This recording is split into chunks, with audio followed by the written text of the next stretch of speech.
হরে কৃষ্ণ কৃষ্ণ কৃষ্ণ হরে হরে, হরে রাম রাম রাম হরে হরে। ওম নমো ভগবতে বাসুদেবায় নমঃ। ঈশ্বর পরম কৃষ্ণ সচ্চিদানন্দ বিগ্রহ, অনাদি আদি গোবিন্দ সর্বকারণ কারণম। চিন্তামণি প্রকট সদ্মসকল্প বৃক্ষ, লক্ষা বিতেশ সুরভি অভিপালয়ন্তম, লক্ষ্মী সহস্র শত সম্ভ্রমম সেব্যমানম, গোবিন্দম আদিপুরুষং তমহং ভজামি। বেণুম কনন্তম অরবিন্দ দলায়তাক্ষং, বহারবতম সমসিতাম্বুদ সুন্দরাঙ্গম, কন্দর্পকোটি কমনীয় বিশেষ শোভম, গোবিন্দম আদিপুরুষং তমহং ভজামি। আলোল চন্দ্র কুলসদ বনমাল্য বংশী, রত্নাঙ্গদং উপনয়কেলি কলাবিলাসম, শ্যামং ত্রিভঙ্গ ললিতম নিয়ত প্রকাশম, গোবিন্দম আদিপুরুষং তমহং ভজামি। অঙ্গানি যস্য সকলেন্দ্রিয় বৃত্তিমন্তি, পশ্যন্তি পান্তি কলয়ন্তি চিরম জগন্তি, আনন্দ চিন্ময় সদুজ্জ্বল বিগ্রহস্য, গোবিন্দম আদিপুরুষং তমহং ভজামি।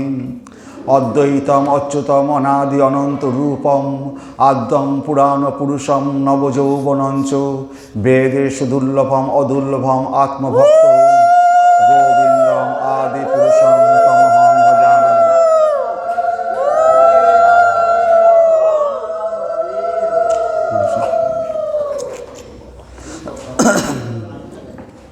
অদ্বৈতম অচ্যুতম অনাদি অনন্ত রূপম, আদ্যম পুরাণ পুরুষম নবযৌবনঞ্চ, বেদেষু দুর্লভম দুর্লভম আত্মভক্ত, গোবিন্দম আদিপুরুষং তমহং ভজামি। পন্থাস্ত কোটি শতবৎসর সম্প্রগম্য, বায়োরথাপি মনসমুনি পুঙ্গবানাম, সোহোপস্থি যৎপ্রপদশীর্ণম বিচিন্ত তত্ত্বে, গোবিন্দম আদিপুরুষং তমহং ভজামি। একো পশ্য রচয়িতুম জগদণ্ড কোটিম, যৎশক্তিরস্তি জগদণ্ড চয়া যদন্ত, অন্যান্তরস্থ পরমাণু চয়ান্তরস্তম, গোবিন্দম আদিপুরুষং তমহং ভজামি। যদ্ভাব ভাবিত ধিয় মনুজাস্তথৈব, সংপ্রাপ্য রূপ মহিমা সনজানুভূষা, সুপ্তৈজমেব নিগম পথিতৈ স্তবন্তি, গোবিন্দম আদিপুরুষং তমহং ভজামি। আনন্দ চিন্ময় রস প্রতিভা বিধাভি, সাভিজ্য এব নিজ রূপতয়া কলাভি, গোলোক এব নিবসত্ব খিলাত্মভূত, গোবিন্দম আদিপুরুষং তমহং ভজামি। প্রেমাঞ্জন ছুরিত ভক্তি বিলোচনেন, সন্ত সদৈব হিতেষু বিলোকয়ন্তি, যং শ্যাম সুন্দরম অচিন্ত গুণস্বরূপম, গোবিন্দম আদিপুরুষং তমহং ভজামি। লাস্ট শ্লোক কী বলছে, শেষ শ্লোক কী বলছে? প্রেমাঞ্জন ছুরিত ভক্তি বিলঞ্চনেন। যার প্রেমরূপ অঞ্জন দ্বারা, প্রেমাঞ্জন দ্বারা রঞ্জিত ভক্তিচক্ষু বিশিষ্ট সাধুগণ যে অচিন্ত গুণ বিশিষ্ট শ্যামসুন্দর কৃষ্ণকে হৃদয়েও অবলোকন করেন, সেই আদিপুরুষ গোবিন্দকে আমি ভজনা করি। তো এই প্রেমাঞ্জন, প্রেমরূপ অঞ্জন দ্বারা চক্ষু যদি না হয়, প্রেমাঞ্জন চক্ষু দ্বারা যদি চোখটা সাজানো না হয়, সেই চোখ ছাড়া কৃষ্ণকে দর্শন করা যায় না। প্রেমাঞ্জন রূপ ভক্তি চক্ষু দিয়ে ভগবানকে দর্শন করতে হয়। প্রেমরূপ অঞ্জন, যেমন কাজল পরা হয় চোখে, কাজলও কৃষ্ণবর্ণ, কৃষ্ণও কৃষ্ণবর্ণ। এই প্রেমরূপ অঞ্জনের দ্বারাই আমরা কৃষ্ণ দর্শন করতে পারি। এই ভক্তি চক্ষুটা যার হয়েছে, সে ভগবানকে দর্শন করতে পারে। হরে কৃষ্ণ। ওং অজ্ঞানতিমিরান্ধস্য জ্ঞানাঞ্জন শলাকয়া চক্ষুরুন্মিলিতং যেন তস্मै শ্রী গুরবে নমঃ। শ্রী চৈতন্য মনোভীষ্টং স্থাপিতং যেন ভূতলে, স্বয়ং রূপ কদামজ্জং দদাতি সপদান্তিকম। হরে কৃষ্ণ। হরে কৃষ্ণ। আমরা আগের দিনও মহাপ্রভুর লীলা কথা বলছিলাম। তো মহাপ্রভুর লীলা কথা বলতে আরও একদিন হয়তো লাগবে।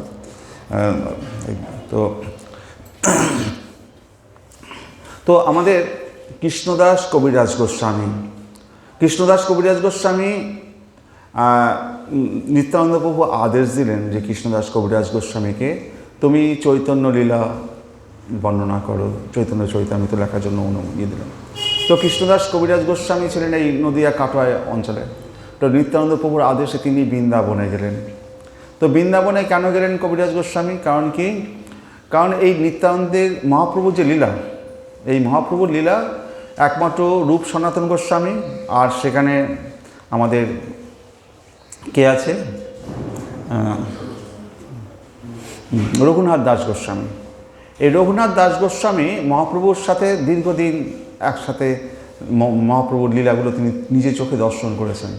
তো কৃষ্ণদাস কবিরাজ গোস্বামী যখন লিখবেন তখন যারা মহাপ্রভুর সঙ্গে ছিলেন তাদের কাছ থেকে তাদের লীলা কথাগুলো শুনে তার লেখার পক্ষে সুবিধা হবে, সেই জন্য তিনি কৃষ্ণদাস কবিরাজ গোস্বামী গেলেন বৃন্দাবনে। আর এই রঘুনাথ দাস গোস্বামী ছিলেন রাজার ছেলে প্রায়, তাদের মানে প্রতি বছর লক্ষ লক্ষ স্বর্ণমুদ্রা তাদের ইনকাম হতো, এত স্বর্ণমুদ্রা তাদের গিয়েছিল। সেই সব সংসার ছেড়ে, সুন্দরী ঘরের বউ ছেড়ে সে মহাপ্রভুর কাছে নিজেকে নিবেদন করেছে।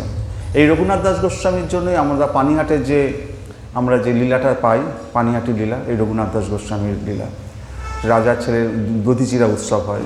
এই রঘুনাথ দাস গোস্বামী মহাপ্রভুর সাথে যে দীর্ঘদিন পুরীতে ছিলেন, রঘুনাথ দাস গোস্বামী এমন, মহাপ্রভু যখন বললেন যে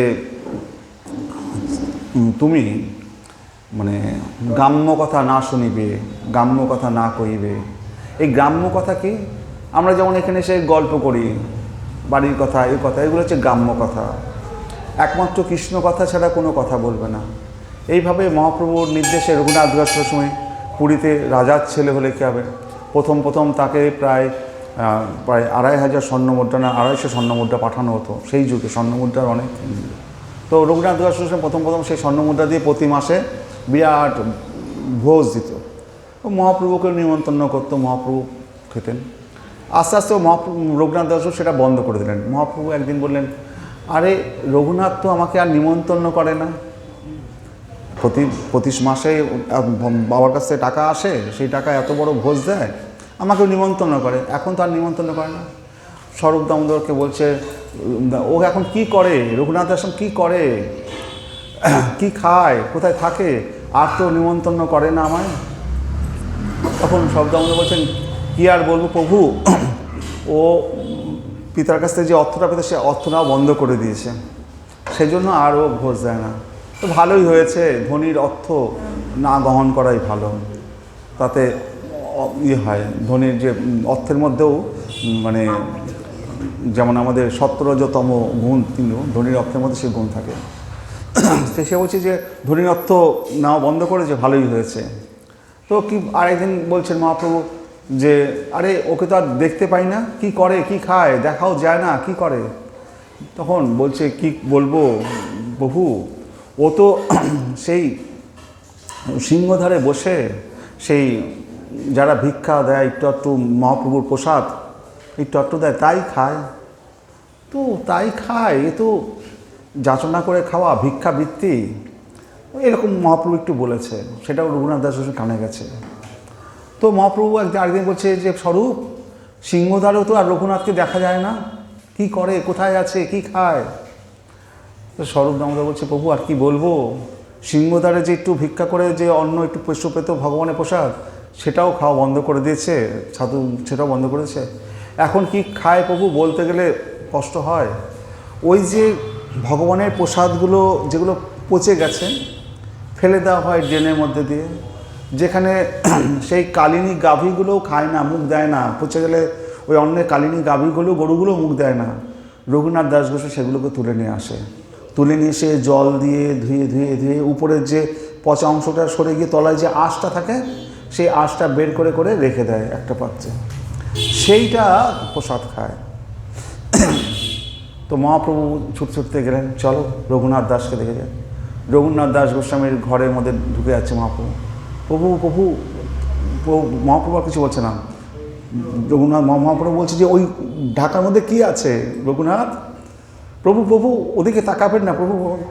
মহাপ্রভু জোর করে গিয়ে ওই পাত্রে গিয়ে ওই প্রসাদ নিয়ে, রঘুনাথ তুমি এত অমূল্য জিনিস খাও আর আমাকে দাও না, বলে মহাপ্রভু খাওয়া শুরু করেছে।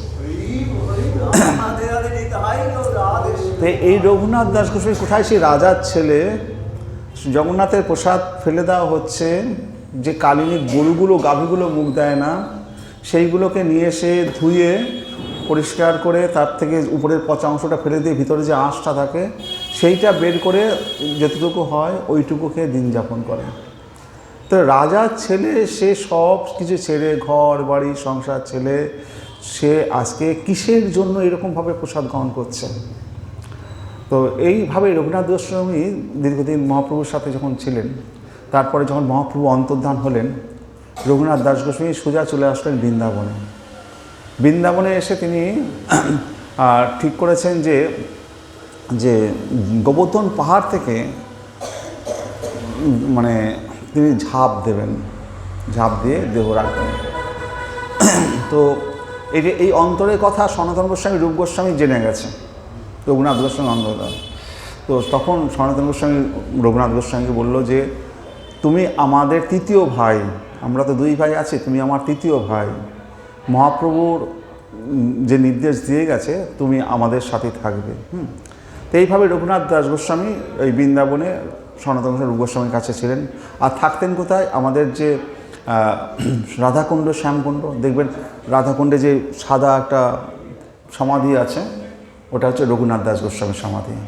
তো ওইখানটায় তিনি থাকতেন। আর ওইখানটায় এমন অবস্থা ছিল সেই সময় বৃন্দাবনে, কোনো ঘর করে থাকতেন না, একটা গাছের তলায় ওখানে থাকতেন রাধাকুণ্ড শ্যামকুণ্ড ওখানে, আর সবসময় জপ তপস্যা করতেন।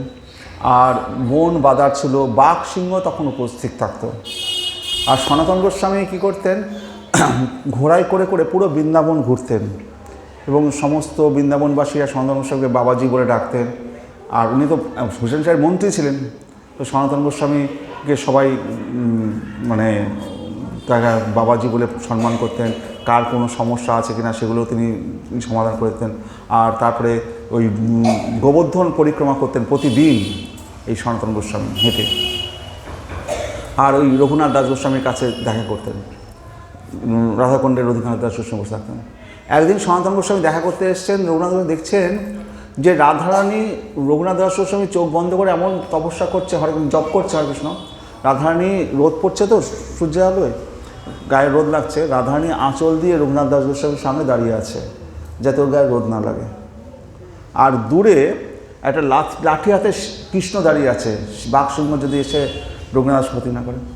তো ওই দৃশ্য দেখে সনাতন গোস্বামী দেখে অবাক হয়ে গেল যে স্বয়ং রাধারানী রঘুনাথ দাস গোস্বামীকে আঁচল দিয়ে তার গায়ে রোদ না লাগে যাতে দেখছে, আর কৃষ্ণ দাঁড়িয়ে আছে লাঠি হাতে, সে বাঘ সিংহ পাহারা দিচ্ছে। সনাতন গোস্বামী আসলো, রঘুনাথ তুমি কী করছো? আমরা বৃন্দাবনে এসেছি ভগবানের সেবা করতে, ভগবানের কাছ থেকে সেবা নিতে নয়। আমাদের সবসময় ভগবানের কাছ থেকে আমরা সেবা নেব, সেটা আমাদের মূল উদ্দেশ্য নয়। আমরা সেবা করতে এসেছি, আমরা তাকে তুমি এই কাজটা আর করবে না, ঘর বানাও, ঘরে বসে জপ করো। হ্যাঁ, এইভাবে কৃষ্ণ এসে লাঠি হাতে পাহারা দেবে, রাধারানী এসে তোমার আঁচল দিয়ে দিয়ে। তো সেই থেকে রঘুনাথ দাস ওখানে একটা কুড়ে ঘর করে সনাতন গোস্বামী ঘরটার করে দিয়েছিল, কুড়ে ঘর করে ওখানে জপ করতেন। তো এই রঘুনাথ দাস গোস্বামী, সনাতন গোস্বামী, রূপ গোস্বামী মহাপ্রভুর সম্বন্ধে যতটা জানতেন, তো এই কৃষ্ণদাস কবিরাজ গোস্বামী যখন চৈতন্য চৈতামৃত লিখছেন, এই রঘুনাথ দাস গোস্বামী এদের কাছ থেকে লিখছেন। রঘুনাথ দাস গোস্বামী অনেক বই লিখেছেন কয়েকটা, তার মধ্যে বিলাপ কুসুমাঞ্জলি, এরকম অনেক বই আছে রঘুনাথ, খুব সুন্দর বই। হ্যাঁ, রাধা রস সুধানিধি আর বিলাপ কুসুমাঞ্জলি, একদিন পারলে সেগুলো শোনাবো হরে কৃষ্ণ। রাধা রস সুধানিধি দারুণ বই। হ্যাঁ, রাধা রস সুধানিধি। আর 3-4টে বই, তার মধ্যে রাধা রস সুধানিধি, কৃষ্ণ কর্ণামৃত হচ্ছে আমাদের নীলমঙ্গল ঠাকুরের। এই বোঝা যাচ্ছে না, ওই জন্য বললাম কাছে চলে আসুন। হরে কৃষ্ণ। এবার তো এবার তো হরে কৃষ্ণ। আসলে এই কথাগুলো এমনই কথা, চিৎকার করে তো বলার নয়। প্রেমের কথা, ভালোবাসার কথা, এগুলো যত কাছে আসা যাবে, যত আপন হওয়া যাবে, তত এগুলোকে আমারও বলতে ভালো লাগে। হ্যাঁ, এখানে দূরত্ব যেন না থাকে, কোনো রকম দূরত্ব থাকা উচিত। হরে কৃষ্ণ। তো এই রঘুনাথ দাস গোস্বামী ওই রাধাকুণ্ডে শ্যামকুণ্ডে ভজনা করতেন। এবং আর যেটা বললাম কৃষ্ণ কর্ণামৃত মহাপ্রভু দক্ষিণ ভারতে যখন গিয়েছিলেন, তখন ওখান থেকে কৃষ্ণ কর্ণামৃত একটা কপি তখন তো তার পাতায় লিখে নিয়ে এসেছিলেন। তো এই কৃষ্ণ কর্ণামৃত অপূর্ব গ্রন্থ, আমার তো খুবই প্রিয় গ্রন্থ।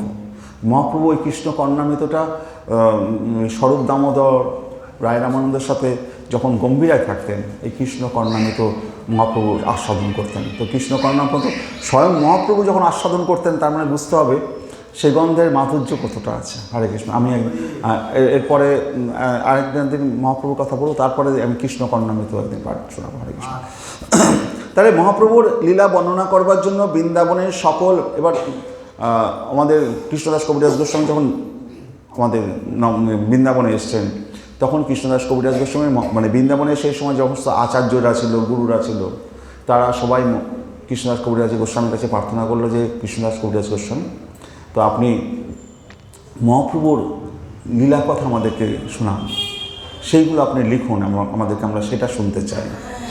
তো কৃষ্ণদাস কবিরাজ গোস্বামী তখন এতটাই বিদ্ধ হয়ে গেছে, লিখতে গেলে হাত কাঁপে, জরাতুর হাত কাঁপছে, হ্যাঁ, ভালো মতো চোখে দেখতে পায় না।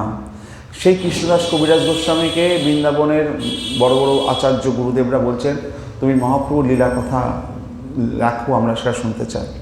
তো মহাপ্রভুর লীলা বর্ণনা করবার জন্য বৃন্দাবনের সকল মহাত্মা শ্রী কবিরাজ গোস্বামী পাদকে অনুরোধ করছেন।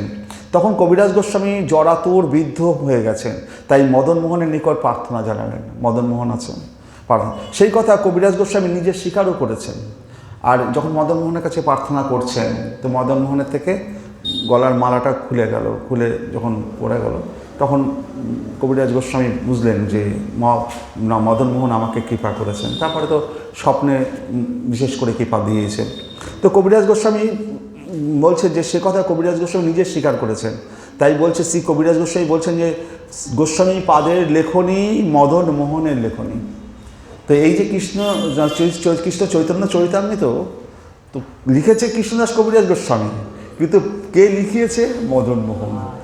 তো মদনমোহন স্বয়ং ভগবান এইটা লিখিয়েছে। সুতরাং আমার লিখন যেন সুখের পঠন, এ গ্রন্থ লেখায় মোর মদনমোহন। আমার যে লেখা যেন সুখের পঠন, সুখ মানে সুখদেব গোস্বামীর পঠন, সুখদেব গোস্বামী যখন বেদ রচনা করেছেন, এই গ্রন্থ লেখায় মোরে মদনমোহন। মদনমোহন এই গ্রন্থ আমাকে লিখেছে। এবার আমাদের যে মহাপ্রভু যে আমাদের নবদ্বীপ আসলেন, শচী মাতার ছেলে, জগন্নাথ মিশ্রের ছেলে, তো তিনি কি করে আসলেন? প্রথমে আসলোটা কী করে? কারণ কি, যে ত্রিযুগ বলা হয়, সত্য তেথা দ্বাপর কলি, চারটে যুগ, কিন্তু ত্রিযুগ বলা হয় কেন? ত্রিযুগ বলা, এই তিনটে যুগে সত্য তেথা দ্বাপরেই একমাত্র ভগবানেরা আসেন, কিন্তু কলিযুগে ভগবান আসেন না, সেই জন্য এটাকে ত্রিযুগ বলা হয়। তাহলে এই কলিযুগে স্বয়ং মহাপ্রভু এবং স্বয়ং শ্রীকৃষ্ণ, এবং তিনি অবতারই শ্রীকৃষ্ণ, হ্যাঁ, যার থেকে সমস্ত প্রকাশ হয়েছে, এই রাম অবতার বলুন, বামন অবতার বলুন, সমস্ত অবতার এই শ্রীকৃষ্ণ থেকে, দ্বিভুজ মুরলীধর শ্যামসুন্দর শ্রীকৃষ্ণ থেকে হয়েছে। সেই শ্রীকৃষ্ণই তিনি নবদ্বীপ লীলায় তিনি এসছেন গৌর সেজে। তাহলে শ্রী গোবিন্দ যখন বৃন্দাবনে ছিলেন, তো সেই সময় তিনি গোপীদের সাথে যে লীলাটা করতেন, রাসলীলাটা করতেন, গোবিন্দ তো সবসময় লীলা পুরুষোত্তম ভগবানকে বলা হয়। তো গোবিন্দের বাঞ্ছা পূর্তি স্বরূপ হলেন শ্রী গৌরাঙ্গ। গোবিন্দের বাঞ্ছা পূর্তি, সকলের এটা বাঞ্ছা থাকে না, যেমন আমার যদি 10 তলা বাড়ি হয়, আমার যদি এখন হেভি বিশাল বড় লোক হতে পারি, ধনী হতে পারি, এইরকম বাঞ্ছা থাকে। তো গোবিন্দের বাঞ্ছা পূর্তি, গোবিন্দের বাঞ্ছা ছিল কি? গোবিন্দেরও কিন্তু ইচ্ছা থাকে, যে আমাদের যেমন ইচ্ছা থাকে, ভগবানেরও ইচ্ছা থাকে, আর ইচ্ছা তো ভগবান থেকে এসছে। তো গোবিন্দেরও বাঞ্ছা ছিল, সেই বাঞ্ছা, গোবিন্দের বাঞ্ছা পূর্তির রূপ হচ্ছে এই গৌরাঙ্গ। তাহলে গোবিন্দের কী বাঞ্ছা ছিল, কী কামনা ছিল, কী ভালো কী ইচ্ছা ছিল গোবিন্দের? সেটা ছিল শ্রীগোবিন্দের বাসনা অপূর্ণ ছিল ব্রজলীলায়। ব্রজলীলায় তিনি যে লীলাগুলো করেছেন, সেখানে 3টে বাসনা তার অপূর্ণ ছিল। সেই অপূর্ণ বাসনা পূরণ করার জন্যই তার এই গৌরাঙ্গ হয়ে নবদ্বীপ লীলায় আসা, ওই 3টে বাঞ্ছা পূরণ করার জন্য। এই 3 বাঞ্ছা কী কী? রাধার সাথে যখন গোবিন্দ প্রেম করছে, গোপীদের সাথে যখন প্রেম করছে, রাধারও প্রেমের মহিমা কেমন? আমি রাধাকে ভালোবাসছি, রাধা আমাকে ভালোবাসছে, তো আমি রাধাকে যতটা ভালোবাসছি, তার থেকে যে আমি সুখ পাচ্ছি, রাধা আমাকে ভালোবেসে আমার থেকে 100 কোটি গুণ বেশি সুখ পাচ্ছে। তা আমি রাধার প্রেমের মহিমাটা তো আমি জানতে পারছি না। আমি যেহেতু শ্রীকৃষ্ণ, তো আমি তো রাধা নই, রাধার প্রেমের মহিমাটা আমি জানতে পারছি না। তাহলে শ্রীকৃষ্ণ হচ্ছে বিষয়তত্ত্ব, রাধারানী হচ্ছেন আশ্রয়তত্ত্ব। বিষয়তত্ত্ব আশ্রয়তত্ত্ব মানে কি? আপনি ভগবানকে পুজো করছেন, তাহলে ভগবান হচ্ছে আপনার ভগবান, সে হচ্ছে বিষয়, আপনি তার আশ্রয়ে রয়েছেন। আশ্রয় যেমন মা যশোদা গোপালকে দড়িতে বাঁধছে, মা যশোদা গোপালকে যেমন সাজাচ্ছে তেমন গোপালকে সাজতে হচ্ছে, যেমন খাওয়াচ্ছে, যেমন চূড়া বেঁধে দিচ্ছে, মা যশোদার অধীনস্থ গোপাল। তাহলে এখানে গোপাল হচ্ছে আশ্রয় আর মা হচ্ছে বিষয়। মা হচ্ছে বড়, ছেলে ছোট না, আশ্রয়। মাকে কেন্দ্র করে ছেলে বড় হচ্ছে। মা যখন গোপালকে বনে পাঠাচ্ছে, ধেনু নিয়ে যাবে, বলরাম বলছে ভাই গোপালকে দেখে রাখিস, কিন্তু সেখানে গোপাল বলরামের আশ্রয়। কিন্তু যখন প্রেম করতে যাচ্ছে গোপীদের সাথে, তখন গোবিন্দ বিষয়, গোপীরা আশ্রয়, তখন গোবিন্দ বিষয় হয়ে যাচ্ছে। তো তাহলে হচ্ছে বিষয়ের আশ্রয় বোঝানো। আমরা হচ্ছে ভক্তরা হচ্ছে সব আশ্রয় তত্ত্ব, আমাদের বিষয় হচ্ছে ভগবান গোবিন্দ। আর গোবিন্দ কখন আশ্রয় হবে? যদি আমরা ভগবানের রূপটাকে গোপাল হিসাবে বাড়িতে পুজো করি, তখন আমি যেমন গোপালকে খাওয়াবো তখন খাবে, তখন গোপাল আমার অধীনস্থ, গোপাল তখন আশ্রয়, আমি বিষয়।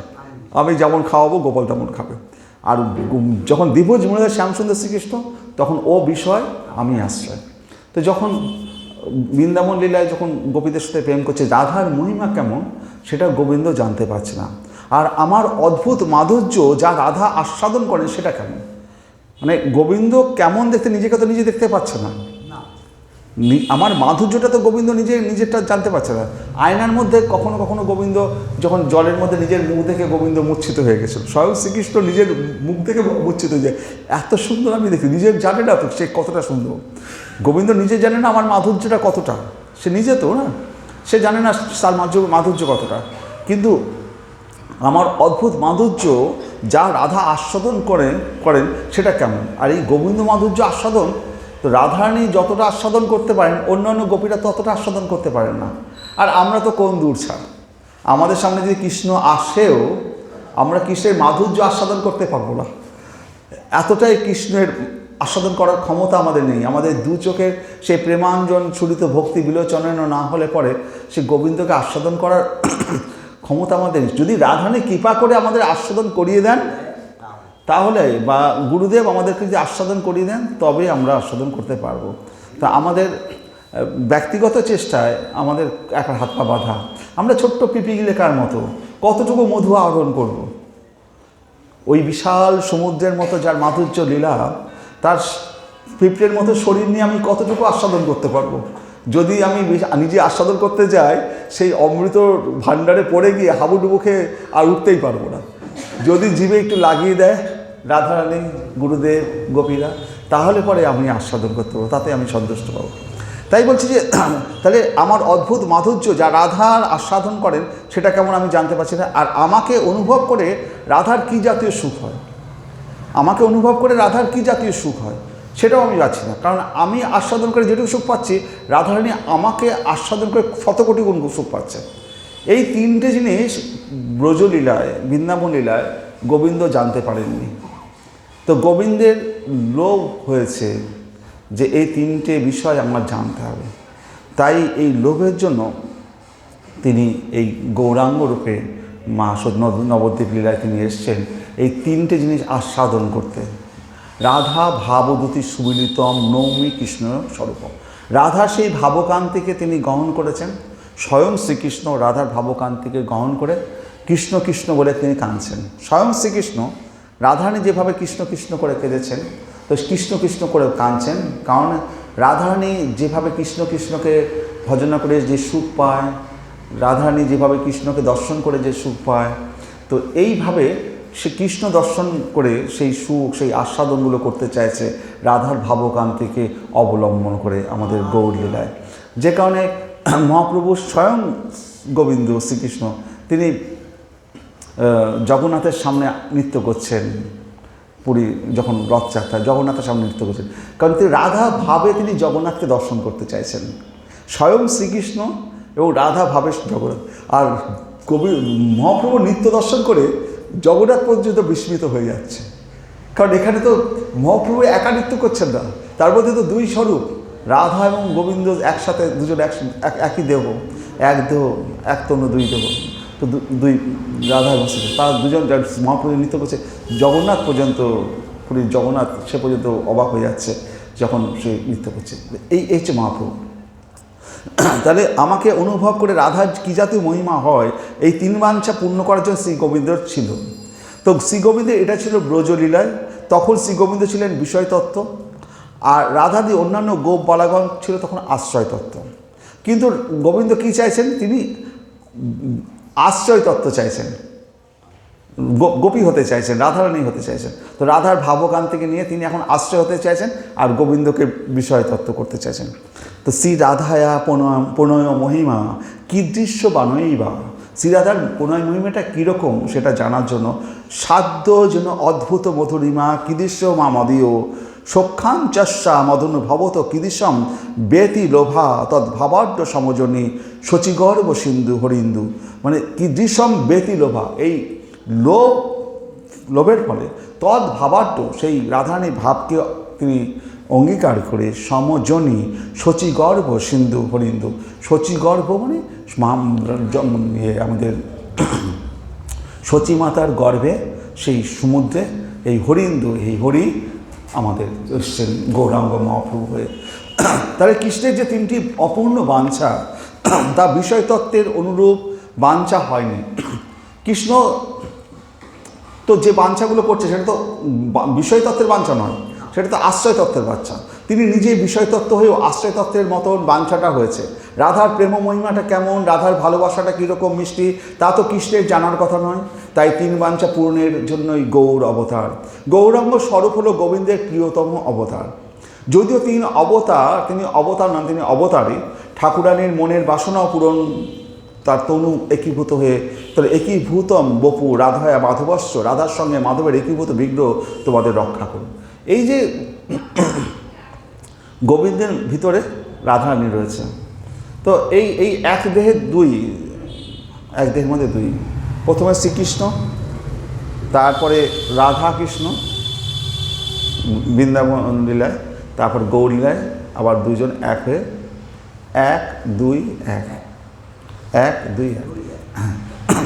এবার এই গৌরাঙ্গ লীলায় স্বয়ং রাধারানী তার ভিতরে রয়েছে। এখানে আর একটা ঘটনা আছে, সেটা হচ্ছে যখন রাম অবতারে আসলেন, রাম যখন সমস্ত অসুর মানে কম রাক্ষসদের বধ করছেন, তো সীতারানী বললো যে এর পরের অবতারে তুমি এরকম ধনুক মাল নিয়ে আসবে না, এরভাবে তুমি বধ করবে না। পরের অবতারে বৃন্দাবন লীলায় ভগবান খালি হাতে সমস্ত অসুরদের বধ করতে লাগে। বৃন্দাবন লীলায় শ্রীকৃষ্ণের হাতে কোনো ছিল, অস্ত্র ছিল কোনো না, সুদর্শন চক্র না কিছু, তিনি কালীও দমন করছেন হাতে বাঁশি হাতে, হ্যাঁ সমস্ত। তো তখন রাধারানী বললো যে তুমি এই অবতারেও তোমার কোনো অস্ত্র নেই, তবু তুমি বধ করছো, তোমাকে এরকম একা ছাড়া যাবে না। এই গৌর অবতারে আমি তোমার ভিতরে বসে থাকবো, এই অবতারে তুমি কাউকে বধ করতে পারবে না। তো সেই গৌর অবতারে সেজন্য মহাপ্রভু কি করেছেন, প্রেম দিয়ে সবাইকে উদ্ধার করেছেন। তো যেখানে বৃন্দাবন ব্রজলীলায় সেখানে অসুরদের বধ করতে হয়েছে তার সুদর্শন চক্র দিয়ে, অস্ত্র দিয়ে, কিন্তু এখানে আমাদের গৌর অবতারে স্বয়ং রাধারানীর ভিতরে বসে আছে, আর বধ করা চলবে না, যা কিছু উদ্ধার করতে হবে প্রেম দিয়ে উদ্ধার করতে হবে। কবিরাজ গোস্বামী বলে গৌরাঙ্গ স্বরূপে গোবিন্দের বাঞ্ছা পূরণ হলো, এটা কি সোজা কথা? গচ্ছন্ন বৃন্দাবনম গৌর ব্যাঘ্র ইব এন খগন বনে প্রেম উন্মত্তান সহ উন্নীতান বিধতে কৃষ্ণ জল্পেন। বৃন্দাবনের পথে যখন ভগবান মানে মহাপ্রভু আমাদের পুরীধাম থেকে, গম্ভীরার পুরীধাম পুরুষোত্তম লীলা থেকে তিনি বৃন্দাবনে যাচ্ছেন। বৃন্দাবনে যখন যাবেন তখন প্রথমে একবার তিনি যখন নদিয়া হয়ে বৃন্দাবন যেতে বসেছিলেন, তখন কী হয়েছিল, মহাপ্রভু যাচ্ছে, সঙ্গে লক্ষ কোটি লোক, তার লক্ষ লক্ষ লোক মহাপ্রভু পিছনে পিছনে যাচ্ছে, মহাপ্রভুর সাথে বৃন্দাবনে যাবে। ঘর বাড়ি ছেড়ে, সেই যুগে না আছে হোটেল, না আছে থাকার জায়গা, মহাপ্রভু একা বৃন্দাবনে যাচ্ছেন, তার পিছনে লক্ষ লক্ষ লোক সবাই বৃন্দাবনে যাচ্ছে। তাদের না আছে টোপলা টুপলি, না আছে খাবার ব্যবস্থা, সবাই মহাপ্রভু পিছনে যাচ্ছে। আর মহাপ্রভু যেখানে পা ফেলছে সেখানকে ধুলো নিয়ে নিয়ে মাথায় গায়ে মাখছে। আর মহাপ্রভু তো নিতাই সনাতন গোস্বামী তখন বললেন মহাপ্রভুকে, যার সঙ্গে যায় লক্ষ কোটি তার বৃন্দাবন যাওয়াটা পরিপাটি হয় না। তখন মহাপ্রভু বৃন্দাবন আর গেলেন না, যেহেতু লক্ষ কোটি লোক তার সঙ্গে যাচ্ছে। তখন এত লক্ষ লোক যদি মানুষ যে বৃন্দাবনে যায়, সেখানে তো সাধনার জায়গা, এত লক্ষ কোটির লোক গেলে পরে কী করে তাদের সেবা শুশ্রূষা কে করবে, কে দেখবে, কোথায়? এই সমস্ত লোক তো সব মহাপ্রভুর প্রেমের পাগল হয়ে তার পিছনে ছুটছে। মহাপ্রভু তখন বৃন্দাবন লীলায় তখন আর গেলেন না বৃন্দাবনে। যখন এই পুরী ধাম থেকে যখন বৃন্দাবনে যাচ্ছেন, তখন মহাপ্রভু কাউকে সঙ্গে নিলেন না, নিতাই চাঁদকে পর্যন্ত সঙ্গে নেননি, একা তিনি, সঙ্গে একজন সঙ্গী ছিল। তিনি ঝাড়খণ্ডের বনপথ দিয়ে যাচ্ছেন এবং সেখানে মহাপ্রভু তো আবেশে কৃষ্ণ কৃষ্ণ বলতে বলতে যাচ্ছেন। একটা বাঘ শুয়েছিল, বাঘের গায়ে মহাপ্রভুর পাটা লেগে গেল। এবার মহাপ্রভু, বাঘ জেগে উঠেছেন, আর মহাপ্রভুর পদস্পর্শে বাঘের মধ্যে কি আসলো, আমি তো বাঘ নই, বাঘ স্বরূপটা পেয়েছি, শরীরটা বাঘের পেয়েছি, আমি তো বাঘ নই, আমি তো জীবাত্মা। আর মহাপ্রভুর পদযুগলের স্পর্শ পেয়ে গেছে বাঘ। মহাপ্রভু তখন বাঘকে বলছে, তুমি কৃষ্ণ বলো। সেই বাঘ কৃষ্ণ বলতে বলতে নাচছে। তাই বলছে বৃন্দাবনের পথে যেতে যেতে ব্যাঘ্র, হস্তি, হরিণ, তারপরে হচ্ছে পক্ষী, এই সকল প্রাণীগণকে কৃষ্ণ প্রেমে নাচিয়েছেন মহাপ্রভু। কৃষ্ণ বলিয়েছেন, নিজের সঙ্গে নাচিয়েছেন। সহ নিত্যান বিধদে কৃষ্ণ জল্পিনো, সাবর জঙ্গমকে কৃষ্ণ বলানো, পশুপক্ষীকে কৃষ্ণ বলানো, কৃষ্ণ প্রেমে নাচানো, এটাই হলো মহাপ্রভুর আগমনের উদ্দেশ্য। শুধু আমাদেরকে কৃষ্ণ প্রেমে নাচায়নি, সাবর জঙ্গম, বাঘ, সিংহ, পশু, হস্তি, সেই ঝাড়খণ্ডের পথে যদি আপনারা এখনও সেখানে দর্শন করতে যান, সেসব পাথরে সব চিহ্ন রয়েছে, যেখানে বাঘ সিংহরা নৃত্য করেছে সেই জায়গায় ঝাড়খণ্ডে, সেই নিদর্শনগুলো এখনও রয়েছে। যেমন আপনারা বৃন্দাবনে যান, গোবিন্দের পদচিহ্ন দর্শন করেন, গোবিন্দের লীলাগুলো কোথায় কোথায় হয়েছে দর্শন, এখন চিহ্ন আছে। ঠিক ঝাড়খণ্ডে যেখানে ওই লীলাটা হয়েছে সেখানে এই লীলা। যদিও বৃন্দাবন আগমনের উদ্দেশ্য আলাদা, 3 বাঞ্ছা পূরণের জন্য রাধার ভাব অঙ্গীকার করেছেন। যদিও বিষয়তত্ত্ব তিনি কীভাবে আশ্রয় তত্ত্বের সংবাদ রাখবেন, রাধা ও গোপ বালাগণের অন্তরে কী তৃপ্তি, কৃষ্ণের রূপ ও মাধুর্য দেখে রাধার নয়ন কেমনভাবে আহ্লাদিত হয়, এটা রাধাই জানে, গোবিন্দের জানার বস্তু নয়। তিনি বিষয়তত্ত্ব, অথচ গোবিন্দের লোভ জেগেছে ওই বস্তু জানবার জন্য। রাধা এবং কৃষ্ণের ভালোবাসায় রাধার যে সুখাধিক্য তা কৃষ্ণের অপেক্ষা অনেক বেশি। তাই রাধা যে সুখ পায় সেটা তো কৃষ্ণের পাওয়া হলো না, এই জন্য তার লোভ, ইতি লোভাত, সেই লোভের ফলে তিনি শচীমাতার কোলে জন্মগ্রহণ করেছেন। ভগবান নিজে বিষয়তত্ত্ব হয়ে আশ্রয়তত্ত্বের উপর লোভ হয়েছে। এখন তিনি কি করবেন? তদ্ভাবাঢ্য সমজনী শচীগর্ভ সিন্ধু বৃন্দু, রাধার ভাবকান্তি অঙ্গীকার করে শচীগর্ভ সিন্ধুতে আবির্ভূত হয়েছেন গৌর রূপে। গোবিন্দের 3 বাঞ্ছা পূরণ, রাধার প্রেম আস্বাদন, যা তিনি ব্রজলীলায় বিষয়তত্ত্ব থাকার ফলে জানা হয়ে ওঠেনি। শচীগর্ভ সিন্ধুতে রাধার ভাব অঙ্গীকার করে গৌর হয়ে জন্মেছেন। এটি হলো গৌর অবতারের মুখ্য কারণ। এই কারণের সঙ্গে যুক্ত হয়েছে গোপীদের প্রেম ঋণ শোধ, আবার এর সাথে যুক্ত হয়েছে জীব উদ্ধার লীলা। তো এই কটা কারণের জন্য ভগবান মহাপ্রভুর হয়ে, গোবিন্দের মহাপ্রভু হয়ে আসা। তো গোপীদের কাছে তো মহাপ্রভু ঋণী। ভগবান গোবিন্দ নিজেই বলেছে গোপীদেরকে যে তোমরা যেমনভাবে ঘর, সুখ, বাড়ি, ধন দৌলত, ঐশ্বর্য সব কিছু ছেড়ে যখন ভগবান গোবিন্দ রাসলীলায় বাঁশি বাজালেন, যে যার মতো সব ছুটে আসলো গোপীরা। কেউ রান্না করছিল, ফেলে দিয়েছে, বাচ্চাকে দুধ খাওয়াচ্ছিল, বাচ্চাকে উনুনে দুধ জাল দিচ্ছিল, রেখে দিয়েছে। কেউ সাজছিল, অর্ধেক সাজা হয়েছে, অর্ধেক সাজা হয়নি, এক চোখে কাজল দিয়েছে। গোবিন্দের বাঁশি ললিতে বিশাখে যখন এক এক করে ডাক শুনতে পাচ্ছে, চন্দ্রাবলী, তারা যে অবস্থায় ছিল সেখানে সে অবস্থা থেকে বেরিয়ে ছুটছে গোবিন্দের সাথে মিলিত হওয়ার জন্য। এইভাবেই ঘর, সংসার, কুল, আর আসছে 5000 বছর আগে রাত্রিবেলায় যদি কোনো ঘরের বউ ঘর ছেড়ে বেরিয়ে যায়, সেই সময় তারপরের দিন সকালে তার বাড়ির লোক তাকে যে গ্রহণ করবে না এটা নিশ্চিত ছিল। কিন্তু তারা সেই সংসার, ভরা সংসার সব কিছু ছেড়ে তারা গোবিন্দের সাথে মিলিত হতে আছে। আর গোবিন্দের সাথে যখন মিলিত হওয়ার জন্য তারা গোবিন্দের সামনে উপস্থিত হয়েছে, তখন গোবিন্দ তাদের বলছে সুস্বাগতম, তাদেরকে সুস্বাগতম বলছে। আর তারপর বলছে সৌভাগ্যবতী, সুস্বাগত। এই যে সৌভাগ্যবতী বলল, তারা তো এখন সব ঘর সংসার ছেড়ে চলে এসছে। সৌভাগ্যবতী কখন হয়? যখন কোনো মহিলার তার ছেলেপুত্র বড় হয়েছে, বাড়ির বিরাট বড় সংসার, বৌমা এসেছে, নাতিপুতি হয়েছে, বিরাট সংসার, তখন আর তাকে কাজ করতে হয় না, সে একটা শাড়ি পরে বসে পান চিবোচ্ছে আর নাতিদের সাথে খেলা করছে, ভরা সংসার, তখন সেই মহিলাকে বলা হয় সৌভাগ্যবতী। আর আজকে সে ঘর সংসার সব কিছু পরিত্যাগ করে, সমস্ত কুল ত্যাগ করে, শ্বশুর শাশুড়ি সব ত্যাগ করে যখন গোবিন্দ দর্শনের কাছে, গোবিন্দের কাছে ছুটে গেছে, তারপরের দিন সে আর ঘরে ঢুকতে পারবে না। আর তাকে কিনা গোবিন্দ বলছেন সৌভাগ্যবতী, হ্যাঁ, সুস্বাগতম। তো গোবিন্দ সব কিছু ছেড়ে যদি গোবিন্দের কাছে যাওয়া যায়, সেটাই হচ্ছে সৌভাগ্যের মূল সূচনা। আমরা যদি সৌভাগ্য যদি কথা বলি, আমরা যদি সবচেয়ে ধনী হওয়ার কথা বলি, যে গোবিন্দকে পেয়েছে সেই হচ্ছে ধনী। যেমন ধনঞ্জয় পেয়েছিল অর্জুন। আসল ধন কি? শ্রীকৃষ্ণ। যে শ্রীকৃষ্ণকে পেয়েছে সেই হচ্ছে ধনঞ্জয়, যার জন্য শ্রীকৃষ্ণ স্বয়ং তার রথের সারথি হয়েছে। তো শ্রীকৃষ্ণকে পাওয়াটাই হচ্ছে আসল ধনী, আর শ্রীকৃষ্ণকে না পাওয়াটাই হচ্ছে শেষ গরিব ভিখারি। যে কৃষ্ণ পেয়েছে, যে কৃষ্ণ কথা আপনারা শ্রবণ করছেন, আপনারাই ধনী। যারা শ্রবণ করছে না তারা ধনী হতে পারবে না। তো কৃষ্ণ কথা শ্রবণ, কীর্তন, এর মধ্যে যুক্ত থাকাটাই হচ্ছে আপনারা ধনী। কারণ কি, আপনার বাবা যদি করোড়পতি হয়, করোড় বিলিয়নপতি, তা আপনাকে ধনী বলবে না? আপনার পিতা যদি করোড় বিলিয়নপতি হয়, সমগ্র ঐশ্বর্যের মালিক হয়, তার সন্তান যদি আপনি হন, আপনার কি গরিব? তো ভগবান তো আমাদের সেই সমগ্র ঐশ্বর্যের মালিক, তার সন্তান আমরা কিসের গরিব? আমরা যখন ভগবানকে মানব না, সেই সন্তানগুলো হচ্ছে গরিব। যারা আমরা ভগবানকে মেনেছি, যে ভগবান ছাড়া আমাদের কোনো পথ নাই, তিনি আমাদের পিতা, তার সন্তান যখন আমরা, তখন আমরা কিসের গরিব? আমাদেরকে গরিব হওয়ার কোনো প্রশ্নই নেই।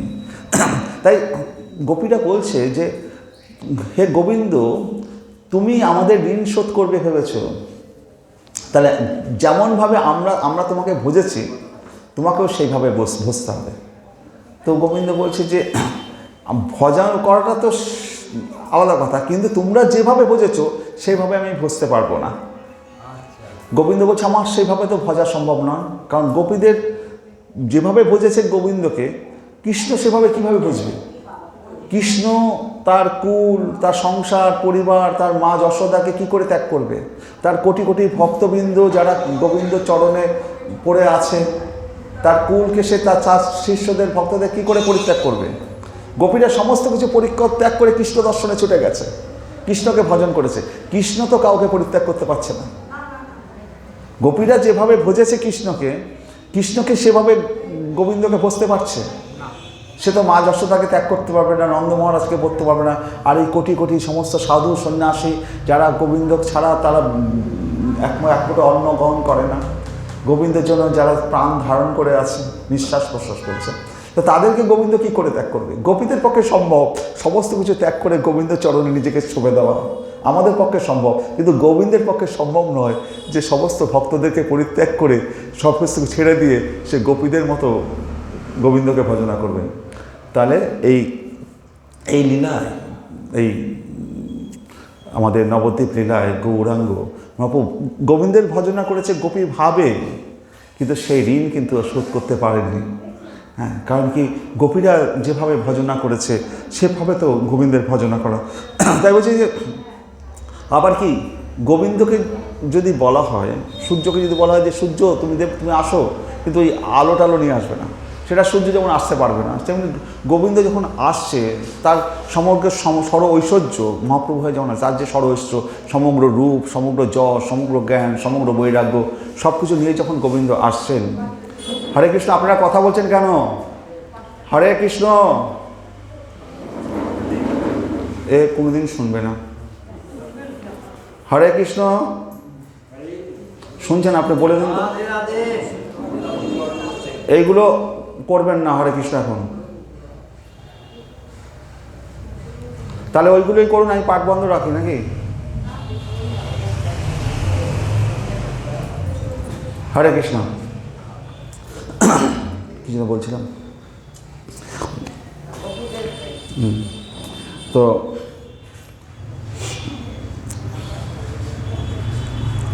তো বলছি যে, সূর্য যেমন তার উজ্জ্বলতা ত্যাগ করে আসতে পারে না। কৃষ্ণ যখন আসছেন মহাপ্রভুর, তার যে সমগ্র ঐশ্বর্য, সমগ্র বীর্য, সমগ্র জ্ঞান, সমগ্র বৈরাগ্য, এগুলো ছাড়া তিনি তো আসতে পারছেন না।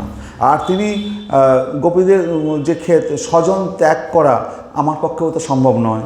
দেখো আমি নন্দ যশোদাকে কেমন করে ত্যাগ করব, আর মাইক ব্রহ্মাণ্ডে কত ভক্ত, তাদের সকলকে আমি কেমন করে উপেক্ষা করব। অতএব তোমাদের মতো আমি ভসতে পারবো না। তাই গোবিন্দের ঋণ শোধ হচ্ছে না। বৈকুণ্ঠনাথ আমাদের গোবিন্দের ঋণ শোধ হচ্ছে না। আর বৈকুণ্ঠনাথ সে দুর্বাসা মুনিকে বলেছিল, যারা স্ত্রী, পুত্র, ধর্ম, জন, মান, ইহকাল পরকাল সব জলাঞ্জলি দিয়ে আমার চরণ ভজনা করে পড়ে আছে, বলো তো ঋষি আমি কেমন করে তাদেরকে উপেক্ষা করি। সেই ঋণ শোধের জন্যই তারা তার গৌর অবতার। গোপী হয়ে গোপী যেমনভাবে কৃষ্ণ ভজেছেন, তেমন করে যদি তিনি কৃষ্ণ হয়ে কৃষ্ণ ভজতে পারেন, তাই গোপীর ভাব রাধা ভাবকে অঙ্গীকার করতে হয়েছে। গৌর নিজে কৃষ্ণ, কিন্তু ভাবেতে রাধা, এটি হলো গৌরাঙ্গ স্বরূপ। তো এই গৌরাঙ্গ স্বরূপেই তার যে লীলা, আমরা গৌরাঙ্গ মহাপুরুষ যে লীলাগুলো পাই। তো এই লীলাটা কীরকম, গৌরটা কেমন?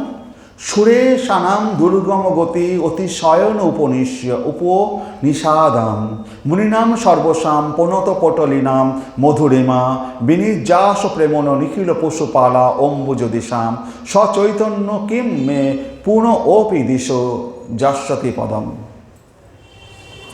বলছে যে গৌর কেমন না, সুরেশানাম দুর্গম। সুরেশানাম মানে সুর হচ্ছে দেবতারা, দেবতাদেরও দুর্গম। এই গৌর মহাপ্রভু দেবতাদেরও দুর্গম, দেবতারাও পায় না। সুরেশানাম দুর্গম, সুরেশানাম অর্থাৎ ব্রহ্মা, শিব প্রভৃতি দেবোত্তম, তাদেরও দুর্গম, তারাও যেতে পারেন না, তারাও গৌর স্বরূপের কাছে যেতে পারেন না। গতি অতিশয়ন উপনিষদাত, অর্থাৎ উপনিষদের যে অতিশয় রূপে গতি হচ্ছে গৌরাঙ্গ। কেন? উপনিষদ ব্রহ্মবস্তুকে নিরূপণ করতে পারে, কিন্তু রসবস্তুকে নিরূপণ করে না। আমরা উপনিষদ যদি পড়ি, তাহলে উপনিষদ তার ব্রহ্মবস্তুকে নিরূপণ করে, সেই ব্রহ্মবস্তুর মধ্যে রস নেই। যেমন ধরুন সোনার একটা গোল বল, 1 কেজি সোনার একটা দলা আপনি বাড়িতে নিয়ে গেলেন, বউকে বললেন যেটা রেখে দাও, বউ কী করবে? ওটা সোনার বল ভালো করে সিন্ধুকে তালা মেরে রেখে দেবে। এবার ওই সোনার 1 কেজি সোনারই বলটা নিয়ে গিয়ে একটা সুন্দর হার নিয়ে গেছেন, 1 কেজি সোনার, বউকে বলেন এটা সিন্ধুকে রেখে দাও। বউ কী করবে? 10 বার গায়ে গলায় পড়বে আর আয়নার সামনে দেখবে কেমন লাগে দেখতে, কারণ তার মধ্যে রস রয়েছে।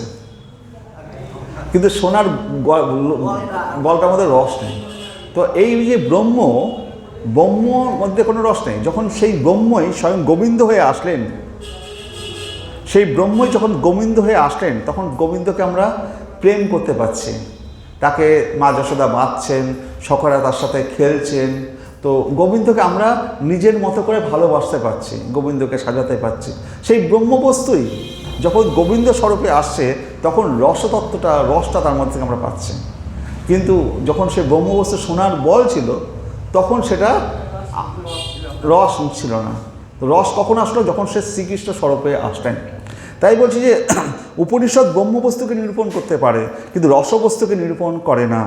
ব্রহ্ম স্বরূপে তো উপনিষদের গতি হয়েছে ঠিকই, কিন্তু গৌরাঙ্গ স্বরূপে রসমাধুর্য বিভিন্ন প্রকাশে এমন অতিশয় রূপে গতি আর কোথাও হয়নি। আবার গৌর কেমন? বলছে মুনিনাম সর্বস্বম, অর্থাৎ যারা মুনি গৌরভাবে চিন্তা করেন তাদেরও সর্বস্ব, তারা আর কিছু জানে না। সুতরাং মুনিগণের সর্বস্ব পনত পট লীনাম মধুরিমা, যারা পনত জন তাদের এক মাধুর্যের রাশি। আর বিনির্যাস প্রেম্ন নিখিল পশু পালাম বুঝ দিশাম, সমস্ত গোপপালাদের পশুপাল অর্থাৎ গোয়ালা, গোপপালাদের কাছে সে একজন গোয়ালা। আর নিখিল পশু পালাম বুঝে দিশাম, রাধাদের সমস্ত গোপ রমণীদের কাছে যে প্রেম, তার নির্যাস হলেন গৌরাঙ্গ স্বরূপ। যে রাধাকৃষ্ণের প্রেম লীলার যে নির্যাস, প্রেমের যে নির্যাস, যেমন চিনি, লেবুর শরবত, লেবু দিয়ে চিপলেন, চিনি দিলেন, জল দিলেন, দিয়ে তার যে শরবত হলো, তার চিনিটা একরকম ছিল, লেবুটা একরকম ছিল, যখন শরবত করা হলো তার আলাদা মাধুর্য। কৃষ্ণ এবং গোপীদের প্রেমের যে মাধুর্যের যে একটা রূপ ধারণ করলো, সেটা হচ্ছে আমাদের গৌরাঙ্গ।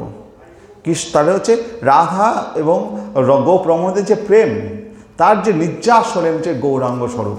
তো আমরা আগের দিন বলছিলাম না যে আমরা কৃষ্ণ গৌরাঙ্গ ভজন করব কেন? তো বিয়ে বাড়িতে বলছিলাম যে 50 জন বরযাত্রী আসার কথা, এসেছে 100 জন। তো এবার এসেছে 100 জন, বাড়ির মালিক 75 জনের সন্দেশ নিয়ে এসছে, 50 জন বলেছিল, 25 জনের বেশি রেখেছে, তারপরে এসে গেছে 100 জন। এবার বাকি 25 জন কী দেবে? তখন মিষ্টি কোথায় পাবে? ছানা আছে আর চিনি আছে, ওই দিয়ে দাও। তারা বলছে যে ছানা চিনি দিচ্ছ, এটা কি হলো, আমাদের রাজভোগ কোথায়? বলে ওই ছানা চিনি দিয়েই তো রাজভোগ হয়। কিন্তু ওই ছানা চিনি যখন ওই ময়রা মিষ্টিটা রাজভোগ বানায়, তারপরে যে সুস্বাদ, হ্যাঁ, সেটা তো আর ওই ছানা চিনির মধ্যে থাকে না। তো এই গৌরাঙ্গ স্বরূপটা হচ্ছে রাধা এবং কৃষ্ণ মন্থন করে যে রূপটা হয়েছে, সেইটা হচ্ছে গৌরাঙ্গ। আমরা রাধা কৃষ্ণ চাই বটে, ছানা মাখনও আমরা খাবো, কিন্তু গৌরাঙ্গের মাধ্যমে, সেই রাজভোগের মাধ্যমে আমরা সেই ওটাকে কী বলে, রাজভোগ বলে, যা রাজভোগের মাধ্যমে পেতে চাই। শুধু রাধাকৃষ্ণ চাই না, একবারে রসে ভরপুর সেই পাক করা স্বাদটা পাই আমরা। সেই জন্য নিতাই চাঁদ কী বললেন, আমরা সমস্ত কলির যুগের মানুষকে গৌর পাদপদ্ম দিতে চাই। হরে কৃষ্ণ। এর আগে আমরা বলছিলাম হরে কৃষ্ণ।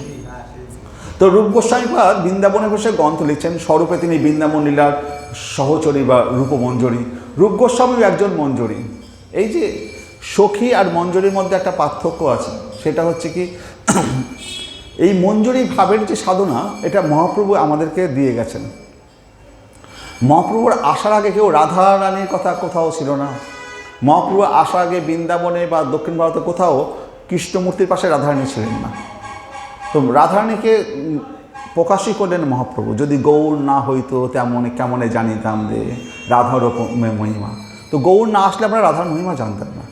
আর গৌর আসার আগে, এই যে যারা কৃষ্ণকর্ণামৃত লিখেছেন, মহাপ্রভু আসার আগে কৃষ্ণকর্ণামৃত লেখা হয়েছে বিল্বমঙ্গল ঠাকুর। তো তারা কি করেছে, তারা সখীভাবে ভগবানকে সাধনা করেছে, গোপীভাবে, সখীভাবে। কিন্তু মহাপ্রভু এসে কি করলেন, তিনি আমাদের গৌড়ীয় বৈষ্ণবদের জন্য তিনি কি করলেন, যে একটা বিষয় দেখালেন। দেখো, এই যে গোপীরা বা সখীরা, এরা কি হয়, এরা যখন নিকুঞ্জতে রাধা এবং কৃষ্ণের যখন মিলন হয়, তাদের যখন মিলিত হয় একটা ঘরে নিকুঞ্জে, সেখানে 8টা দ্বার থাকে, 8টা পাহারা থাকে, 8টা। তো সবার বাইরে সখীরা থাকে, গোপীরা থাকে, তারাও সেই নির্ভীত নিকুঞ্জে প্রবেশ করতে পারে না। এই ললিতা, বিশাখা, এদের আন্ডারে কোটি কোটি গোপী আছে। তো এই গোপীরা কেউ নিকুঞ্জে প্রবেশ করতে পারে না, তারা বাইরে থাকে। আর মহাপ্রভু এসে এই রূপ গোস্বামী, সনাতন গোস্বামী, এদেরকে দিলেন মঞ্জুরি ভাবের সাধনা। মঞ্জুরি ভাব কি, এরা পুরোপুরি রাধারানীর সাথে একাত্ম। রাধার গালে যদি শ্রীকৃষ্ণ একটা চুম্বন করে, এই মঞ্জুরি গোপীর গালে সেই চুম্বনের দাগ পড়ে যায়। রাধা অঙ্গের সাথে তারা একাত্মভূত। রাধাকে যদি ভগবান শ্রীকৃষ্ণ একটা চুম্বন করলো, তো সেই চুম্বনের দাগ রূপ গোস্বামীর গালে, এই মঞ্জুরি গোপীদের গালে পড়ে যাবে। তো রাধারানী যে সুখ অনুভব করবে, তার থেকে কোটি গুণ সুখ অনুভব করে এই মঞ্জুরি গোপীরা, কিন্তু কৃষ্ণের সাথে মিলিত না হয়ে, কৃষ্ণের সাথে মিলিত না হয়, তারা এরা কখনো কৃষ্ণের সাথে মিলিত হয় না। কৃষ্ণ কখনো কখনো ইচ্ছা করে কি করে, এই মঞ্জুরিদের পরীক্ষা করে। কোনো মঞ্জুরি তো ফুল তুলছে কৃষ্ণের জন্য, কৃষ্ণ কাছে কেউ নেই, এখন তো রাধা কেউ নেই, তুই আয় আমার কাছে আয়, হ্যাঁ একটু আমার পাশে বস। মঞ্জুরি গোপী তখন কাঁদতে কাঁদতে হাত জোর করে কৃষ্ণ তাকে দৌড়ে পালাবে, গিয়ে রাধারানীর কাছে পায়ে ধরবে, রাধারানী আমার কি কোনো অন্যায় হয়ে গেছে, তোমার ওই নন্দরত্ন শুধু আমাকে কিনা বলছে তার পাশে বসতে, আমাকে তুমি ক্ষমা করো। মানে কৃষ্ণের পাশে তারা বসবে এটা ভাবতেও পারে না, তারা এতই রাধা দাস্য রাধারানী। তার কারণ জানে যে রাধারানীকে সাজিয়ে গুছিয়ে এবং কৃষ্ণকে সাজিয়ে গুছিয়ে দুজনকে যদি আমরা পাশে বসাতে পারি, তাহলে পরে আমরা তার থেকে কোটি গুণ সুখ আস্বাদন করতে পারব। এবং আর কি আছে, এই মঞ্জুরি গোপীদের যেহেতু রাধার সাথে তারা একাত্মভূত, এবং নিকুঞ্জতে যখন রাধা এবং কৃষ্ণ একসাথে বসে আছে, যেখানে ললিতা, বিশাখা, বড় বড় গোপী, যাদের আন্ডারেই মঞ্জুরি গোপীরা, যেখানে ললিতা বিশাখা প্রবেশ করতে পারে না, সেখানে রাধারানী মনে করলো যে কৃষ্ণকে গলার মালাটা একটু একটা নতুন একটা ভালো মালা দিতে পারে, আমার গোবিন্দকে ভালো লাগতো। সেটা বাইরে যে মঞ্জুরিরা আছে, ওরা বুঝতে পারবে। ওরা সাথে সাথে সেই মালা নিয়ে ছুটতে ছুটতে সেই একেবারে নিকুঞ্জের ভিতরে প্রবেশ করবে, তাদেরকে কেউ বাধা দিতে পারবে না। সরাসরি গিয়ে তারা রাধারানীকে বলবে, রাধারানী এই নাও তোমার মালা, তুই গোবিন্দকে পড়াও। গোবিন্দ বলে, বাহ, তুই আমার মালা নিয়ে এসছিস, আমার মনের ভাব তো বুঝে গেছিস, আয় আয়, আমি না, তুই পড়িয়ে দে, আজকে তুই পড়িয়ে দে গোবিন্দকে মালাটা। তো এইভাবে মঞ্জুরি গোপীরা যেভাবে কৃষ্ণর সাথে প্রেম করার সৌভাগ্য পায়, এটা আমাদের এটা গৌরাঙ্গ মহাপ্রভু এই গৌরীয় বৈষ্ণবদেরকে এটা দিয়ে গেছে, যে তোমরা ওই নিকুঞ্জে যেখানে সখী ভাব গোপী ভাবে যেখানে প্রবেশ করতে পারে না, আপনারা বাড়ির যেখানে বিবাহ বাসর বা যেখানে বাসর ঘর, সেই বাসর ঘরে তো কারো প্রবেশ অধিকার নেই।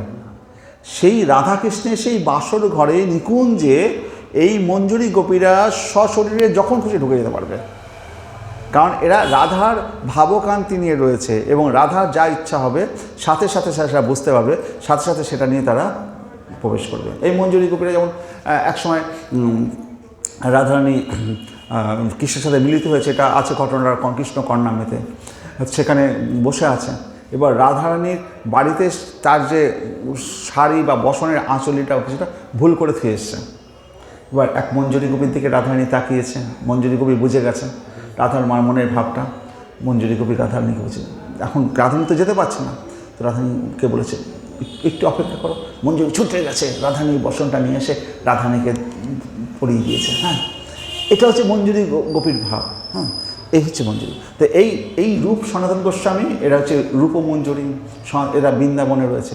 আমরা যখন আধ্যাত্মিক জগতে যখন পৌঁছাবো, এই রূপ গোস্বামী সনাতনের হচ্ছে আচার্য, আমাদের কলেজের প্রিন্সিপাল ধরুন। তো আমরা যখন তাদের কলেজে ভর্তি হব, এই আচার্যরা আমাদেরকে গোবিন্দের সাথে মিলন ঘটিয়ে দেয়। এই আচার্যরা আমাদের জন্য বসে। যেমন একটা ঘটনা আছে, একজন বাবা তার ডায়েরি লিখছে, বলছে অনেক দিন ধরে আমি এই বৃন্দাবনে আছি, এই আশ্রমে আছি, তো রাত্রিবেলায় 12টা বাজলেই দেখি আমাদের যে গুরুদেব আর সামনে সাথীরা সবাই মিলে রাত্রিবেলায় 10টা থেকে সাজাসুজু সেরে দেয়। হ্যাঁ, তারা কপালে তিলক পরছে, পরছে, হ্যাঁ, শাড়ি পরছে, পুরো মেয়েদের মতো রূপ ধারণ করে সেজে গুজে হাতে বালাটালা পরে গুরুদেব তাদেরকে নিয়ে চলে গেল। ও বলে সঙ্গী সাথীদের বলে, গুরুদেব কাছে যেতে পারে না, বলে আমাকে একটু নিয়ে যা না তোরা। বলে না, তুই ঘুমা, গুরুদেবের আদেশ নেই, গুরুদেব না। ও ওরকমভাবে পড়ে থাকে, ওরা চলে যায়, আবার সেই ভোরবেলায় আসে। দিনের পর দিন এরকম হয়, ও কাঁদে যে গুরুদেব তো আমাকে নেয় না, ওরা যায়, আমারও তো ইচ্ছা হয় একটু যাই ওদের সাথে, কোথায় যায় ওরা, কী করে। হ্যাঁ, একদিন ও ডায়েরিতে এগুলো লিখছে এরকমভাবে। একদিন গুরুদেব বলে, এই ওকে আজকে সাজা, ওকে সেই রকম মেয়েদের মতো সাজিয়েছে, শাড়ি পরিয়েছে, বলে চল আমাদের সাথে। তো নিয়ে গিয়ে ওই নিকুঞ্জে বলে, যা এবার যা প্রবেশ কর। ওই তারপরে আর ডায়েরিতে আর কিছু লেখা নেই। ও যে তারপরে কী দর্শন করেছে সেগুলো তার ডায়েরিতে লেখা নেই, ওই পর্যন্ত ডায়েরিটা শেষ হয়ে গেছে। এই যে গুরুদেব, এরা এই আচার্যরা, এই গুরুদেবরা তাহলে ভগবানের সাথে দর্শন করিয়ে দেয়। হ্যাঁ, একবারে সরাসরি নিকুঞ্জে প্রবেশ করার সৌভাগ্য অর্জন করিয়ে দেয় এই আচার্যদের। তার জন্য কী করতে হবে? আমাদের ভেঙে পড়লে চলবে না, একটা জন্মই শেষ নয়, আমরা আবার আসব, আবার সেই এমন ঘরে জন্মাবো যেখানে আমরা সেই সাধন ভজন ছোটোবেলা থেকে করতে পারবো। আমি যখন বৃন্দাবনে আছে না, সূর্যকুণ্ড, যেমন রাধাকুণ্ড শ্যামকুণ্ড আছে, সূর্যকুণ্ড আছে। আপনি যদি রাধাকুণ্ডে যান, ওখান থেকে যদি অটোরিকশা ভাড়া করেন, একটু বেশি নেবে, 200-300 টাকা ভাড়া নিতে চায়। হ্যাঁ, কারণ কি ওটা খুব গ্রামের মধ্যে অনেকটা দূরে, প্রায় 8-10 কিলোমিটার ভিতরে সূর্যকুণ্ড। সেখানে গেছি, সেখানে গিয়ে দেখছি ছোটো ছোটো বাচ্চারা, ওদের খেলা কি, ওরা রাত দিন দণ্ডবত হয়ে সূর্যকুণ্ড পরিক্রমা করছে, ওটাই ওদের খেলা। কে আগে ফার্স্ট হতে পারে দণ্ডবতে। ছোটোবেলাতে ওই গ্রামে জন্মগ্রহণ করেছে, ওরা আমাদের মতো অন্য কোনো খেলা নেই, ওদের একটাই খেলা, দণ্ডবত হয়ে কে আগে যাবে।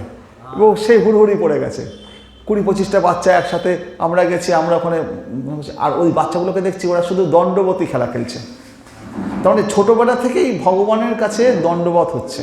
এবং দণ্ডবত হয়ে পুরো সূর্যকুণ্ডটা পরিক্রমা করবে, কে ফার্স্ট হবে। এবং এখানে কোনো গার্জেন ফার্জেন নেই, বাচ্চারাই নিজেরাই খেলছে বা সূর্য মন্দির পরিক্রমা করছে, যেখানে হচ্ছে ওরা খালি দণ্ডবত হচ্ছে, ওদের কেউ শেখায়নি যে এটা তুমি করো। তো আমরাও এমন ঘরে জন্মগ্রহণ করব যেখানে জন্ম থেকে আমরা ভগবানের সাধ্য সাধনা করতে পারবো। তো এই জন্মে যতটা হবে তারপরের থেকে সিঁড়িতে পড়া শুরু হবে। হ্যাঁ, এই যদি এই জন্মে যদি 5 পর্যন্ত পড়েন তবে 6-এ গিয়ে ওখানে ভর্তি হবেন।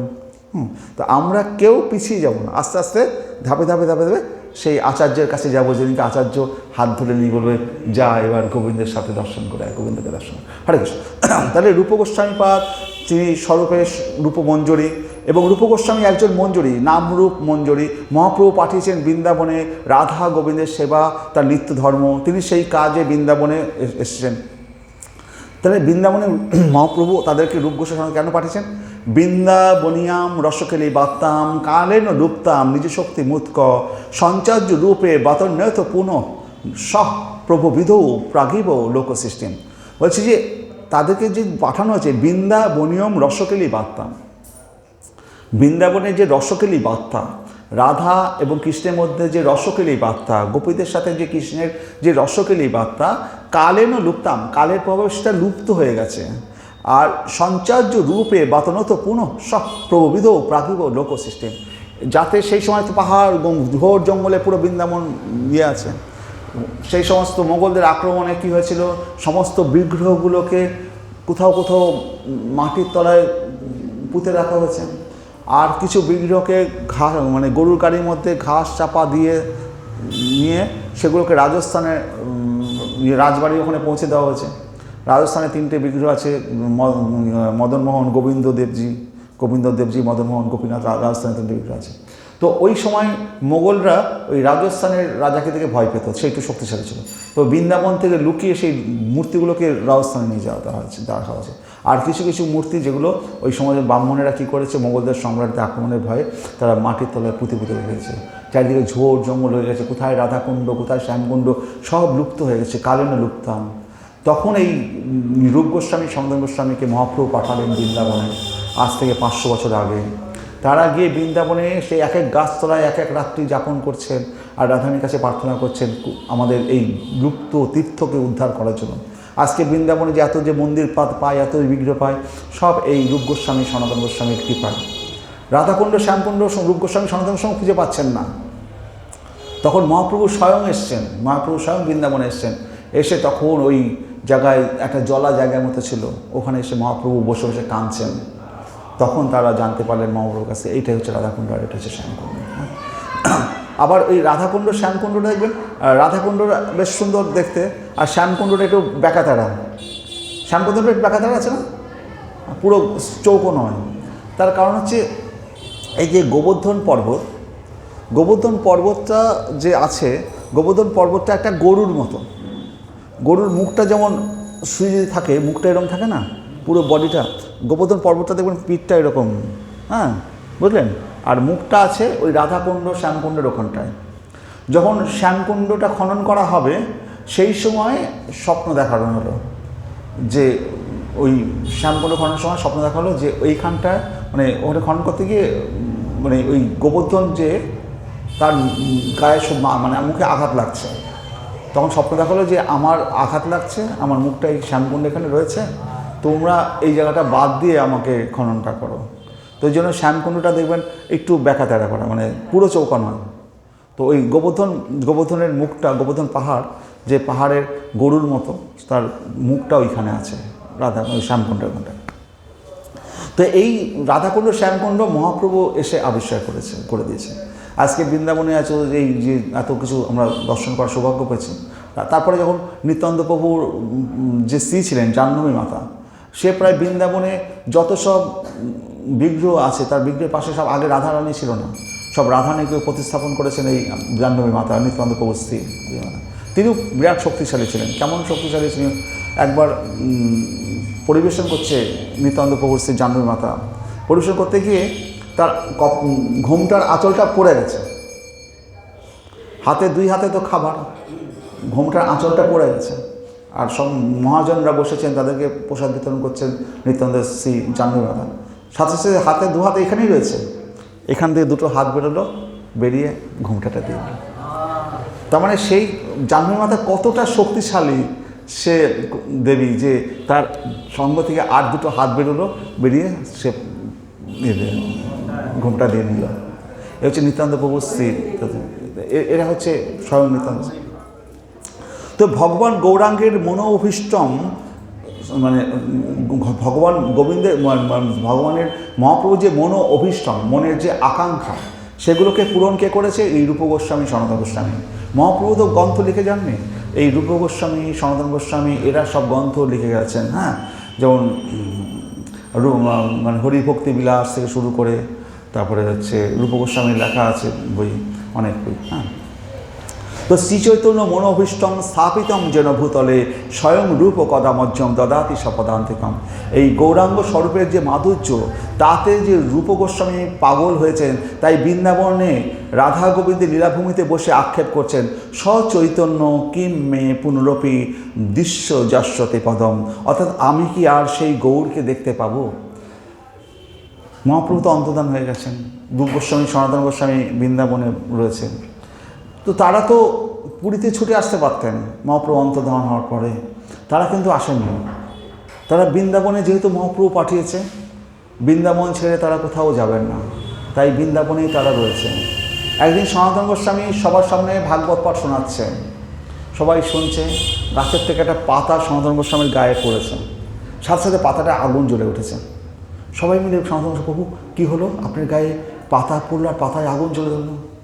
সনাতন গোস্বামী তখন চোখের জল ভাসছে, বলছে যে এই যে মহাপ্রভুর বিরহ, তার যন্ত্রণা এমন, সে গায়ে গাছের পাতা পড়লে তার পাতায় আগুন জ্বলে উঠছে, তার কিন্তু সে প্রকাশ করতে পারছে না। হ্যাঁ, তার বিরহ জ্বালাটা এরকম। তাই বলছে যে সেই সচৈতন্য কিম্মে পুনরপি দৃশ্য যাশ্বতে পদম, সেই মহাপ্রভুকে আক্ষেপ করছেন, সেই গৌর মাধুরী কতখানি বেশি এটা অনুভবযোগ্য, সেই গৌরকে কি আবার দর্শন করতে পারবো? সাবর জঙ্গম প্রেমে যিনি উন্মত্ত করেন, ব্যাঘ্র ভাল্লুক হস্তি গণ্ডার দিগকে কৃষ্ণ বলিয়ে কৃষ্ণ প্রেমে নাচিয়ে মহাপ্রভু বৃন্দাবনে চলেছেন। এই বস্তুটি ভগবান, আর স্বয়ং ভগবান কৃষ্ণ গৌর হয়েছেন, হয়ে কি করছেন? শরৎকাল যেই আইল, প্রভুর চলিতে হইল মতি। যেই শরৎকাল এসছে, তখন প্রভুর বৃন্দাবন যাওয়ার জন্য একটা আলুথালু করতে লাগলো মহাপ্রভুর মনটা। রয়েছে পুরীতে গম্ভীরা লীলায়, স্বরূপ দামোদরের আশ্রয় রয়েছে, ওখানে ভগবান মহাপ্রভু আশ্রয় তত্ত্ব। আর স্বরূপ দামোদর মহাপ্রভুকে সবসময় দেখভাল করে রাখে। মহাপ্রভুর এমন তার ভগবানের কৃষ্ণ কৃষ্ণ বলে এমন কান্নাকাটি করে, কখনো কখনো ওই গম্ভীরায় ছোট্ট ঘর, ওর ঘরের মধ্যে এই যে ওয়ালটা আছে না, ওয়ালের সাথে নাক মুখ ঘষতে থাকে, নাক দিয়ে মুখ দিয়ে রক্ত বেরিয়ে যায় মহাপ্রভুর। হ্যাঁ, এরকম অবস্থা মহাপ্রভুর বিকার হয়ে যায় যখন গোবিন্দ দর্শনের জন্য ঘরে আটকে রেখে দেয় মহাপ্রভুকে। তো স্বরূপ দামোদর সবসময় মহাপ্রভুকে দেখভাল করে, একজন মহাপ্রভুর পাশে একজনকে রেখে দিয়েছে, সবসময় মহাপ্রভুকে পাহারা দেয় যাতে। তাহলে শরৎকালকে বৃন্দাবনে আসার জন্য বেছে নিয়েছেন মহাপ্রভু। শরৎকাল যে এসছে, মহাপ্রভু এবার বৃন্দাবনে আসার জন্য মনটা উলুথুল করছে। মহাপ্রভু মানে কারণটা কি? মহাপ্রভুর শরৎকাল আসলে মহাপ্রভু কেন বৃন্দাবন আসতে গেছেন?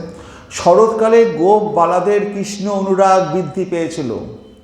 এই শরৎকালে যখন ব্রজলীলায় এই মানে বৃন্দাবনের যে গোপ বালাদের কৃষ্ণ অনুরাগ বৃদ্ধি পেয়েছিল, তো সেই সময় কৃষ্ণের বয়স তো 8-10 বছর, 7-8-10 বছরের বয়স ছিল, আর গোপীদের বয়স তাদেরও 8-10 বছর। তো আমাদের বলাই আছে যে বৃন্দাবন লীলায় কৃষ্ণের বয়স খুব বেশি হলে 13-14 বছর, আর রাধারানীর বয়স 13 বছর 3 মাস, 12 বছর 3 মাস, এই সমস্ত গোপীদের। তো প্রেমটা ওই বাল্য বয়সেই হয়, প্রেমটা ওই যে কিশোর বয়স, ওই বয়সেই প্রেমটা হয়। তো যখন দেখবেন তো শ্রীকৃষ্ণ যখন মথুরায় এসছে, দ্বারকায় এসছে, অনেক বিয়ে করেছে, কিন্তু ওই যে প্রেম, বৃন্দাবনের যে প্রেম, গোপীদের সাথে যে প্রেম, ওই ওই কিশোর বয়সের যে প্রেম, তার মাহাত্ম্য অনেক কোটি কোটি গুণ, যেটা দ্বারকা লীলায়, মথুরা লীলায় এগুলোতে সেগুলো পাওয়া যাবে না। তো বলছে যে এই শরৎকালে এই গোপীদের কৃষ্ণ অনুরাগ বৃদ্ধি পেয়েছিল, গোপীদেরও কৃষ্ণকে তারা পতি হিসাবে পেতে চেয়েছিল, সেজন্য তারা কী ব্রত পালন করেছিল?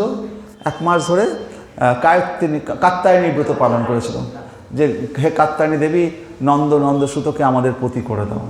এবং তারপরে ভগবান একদিন এসে তাদের বস্ত্রহরণ করলেন, তারপরে তাদেরকে আশ্বাস দিলেন যে শরৎকালের কোনো ঋতুতে তোমাদের সাথে আমার মিলে। তো এই শরৎকালে এই গোপীদের কৃষ্ণ অনুরাগ বৃদ্ধি পেয়েছিল।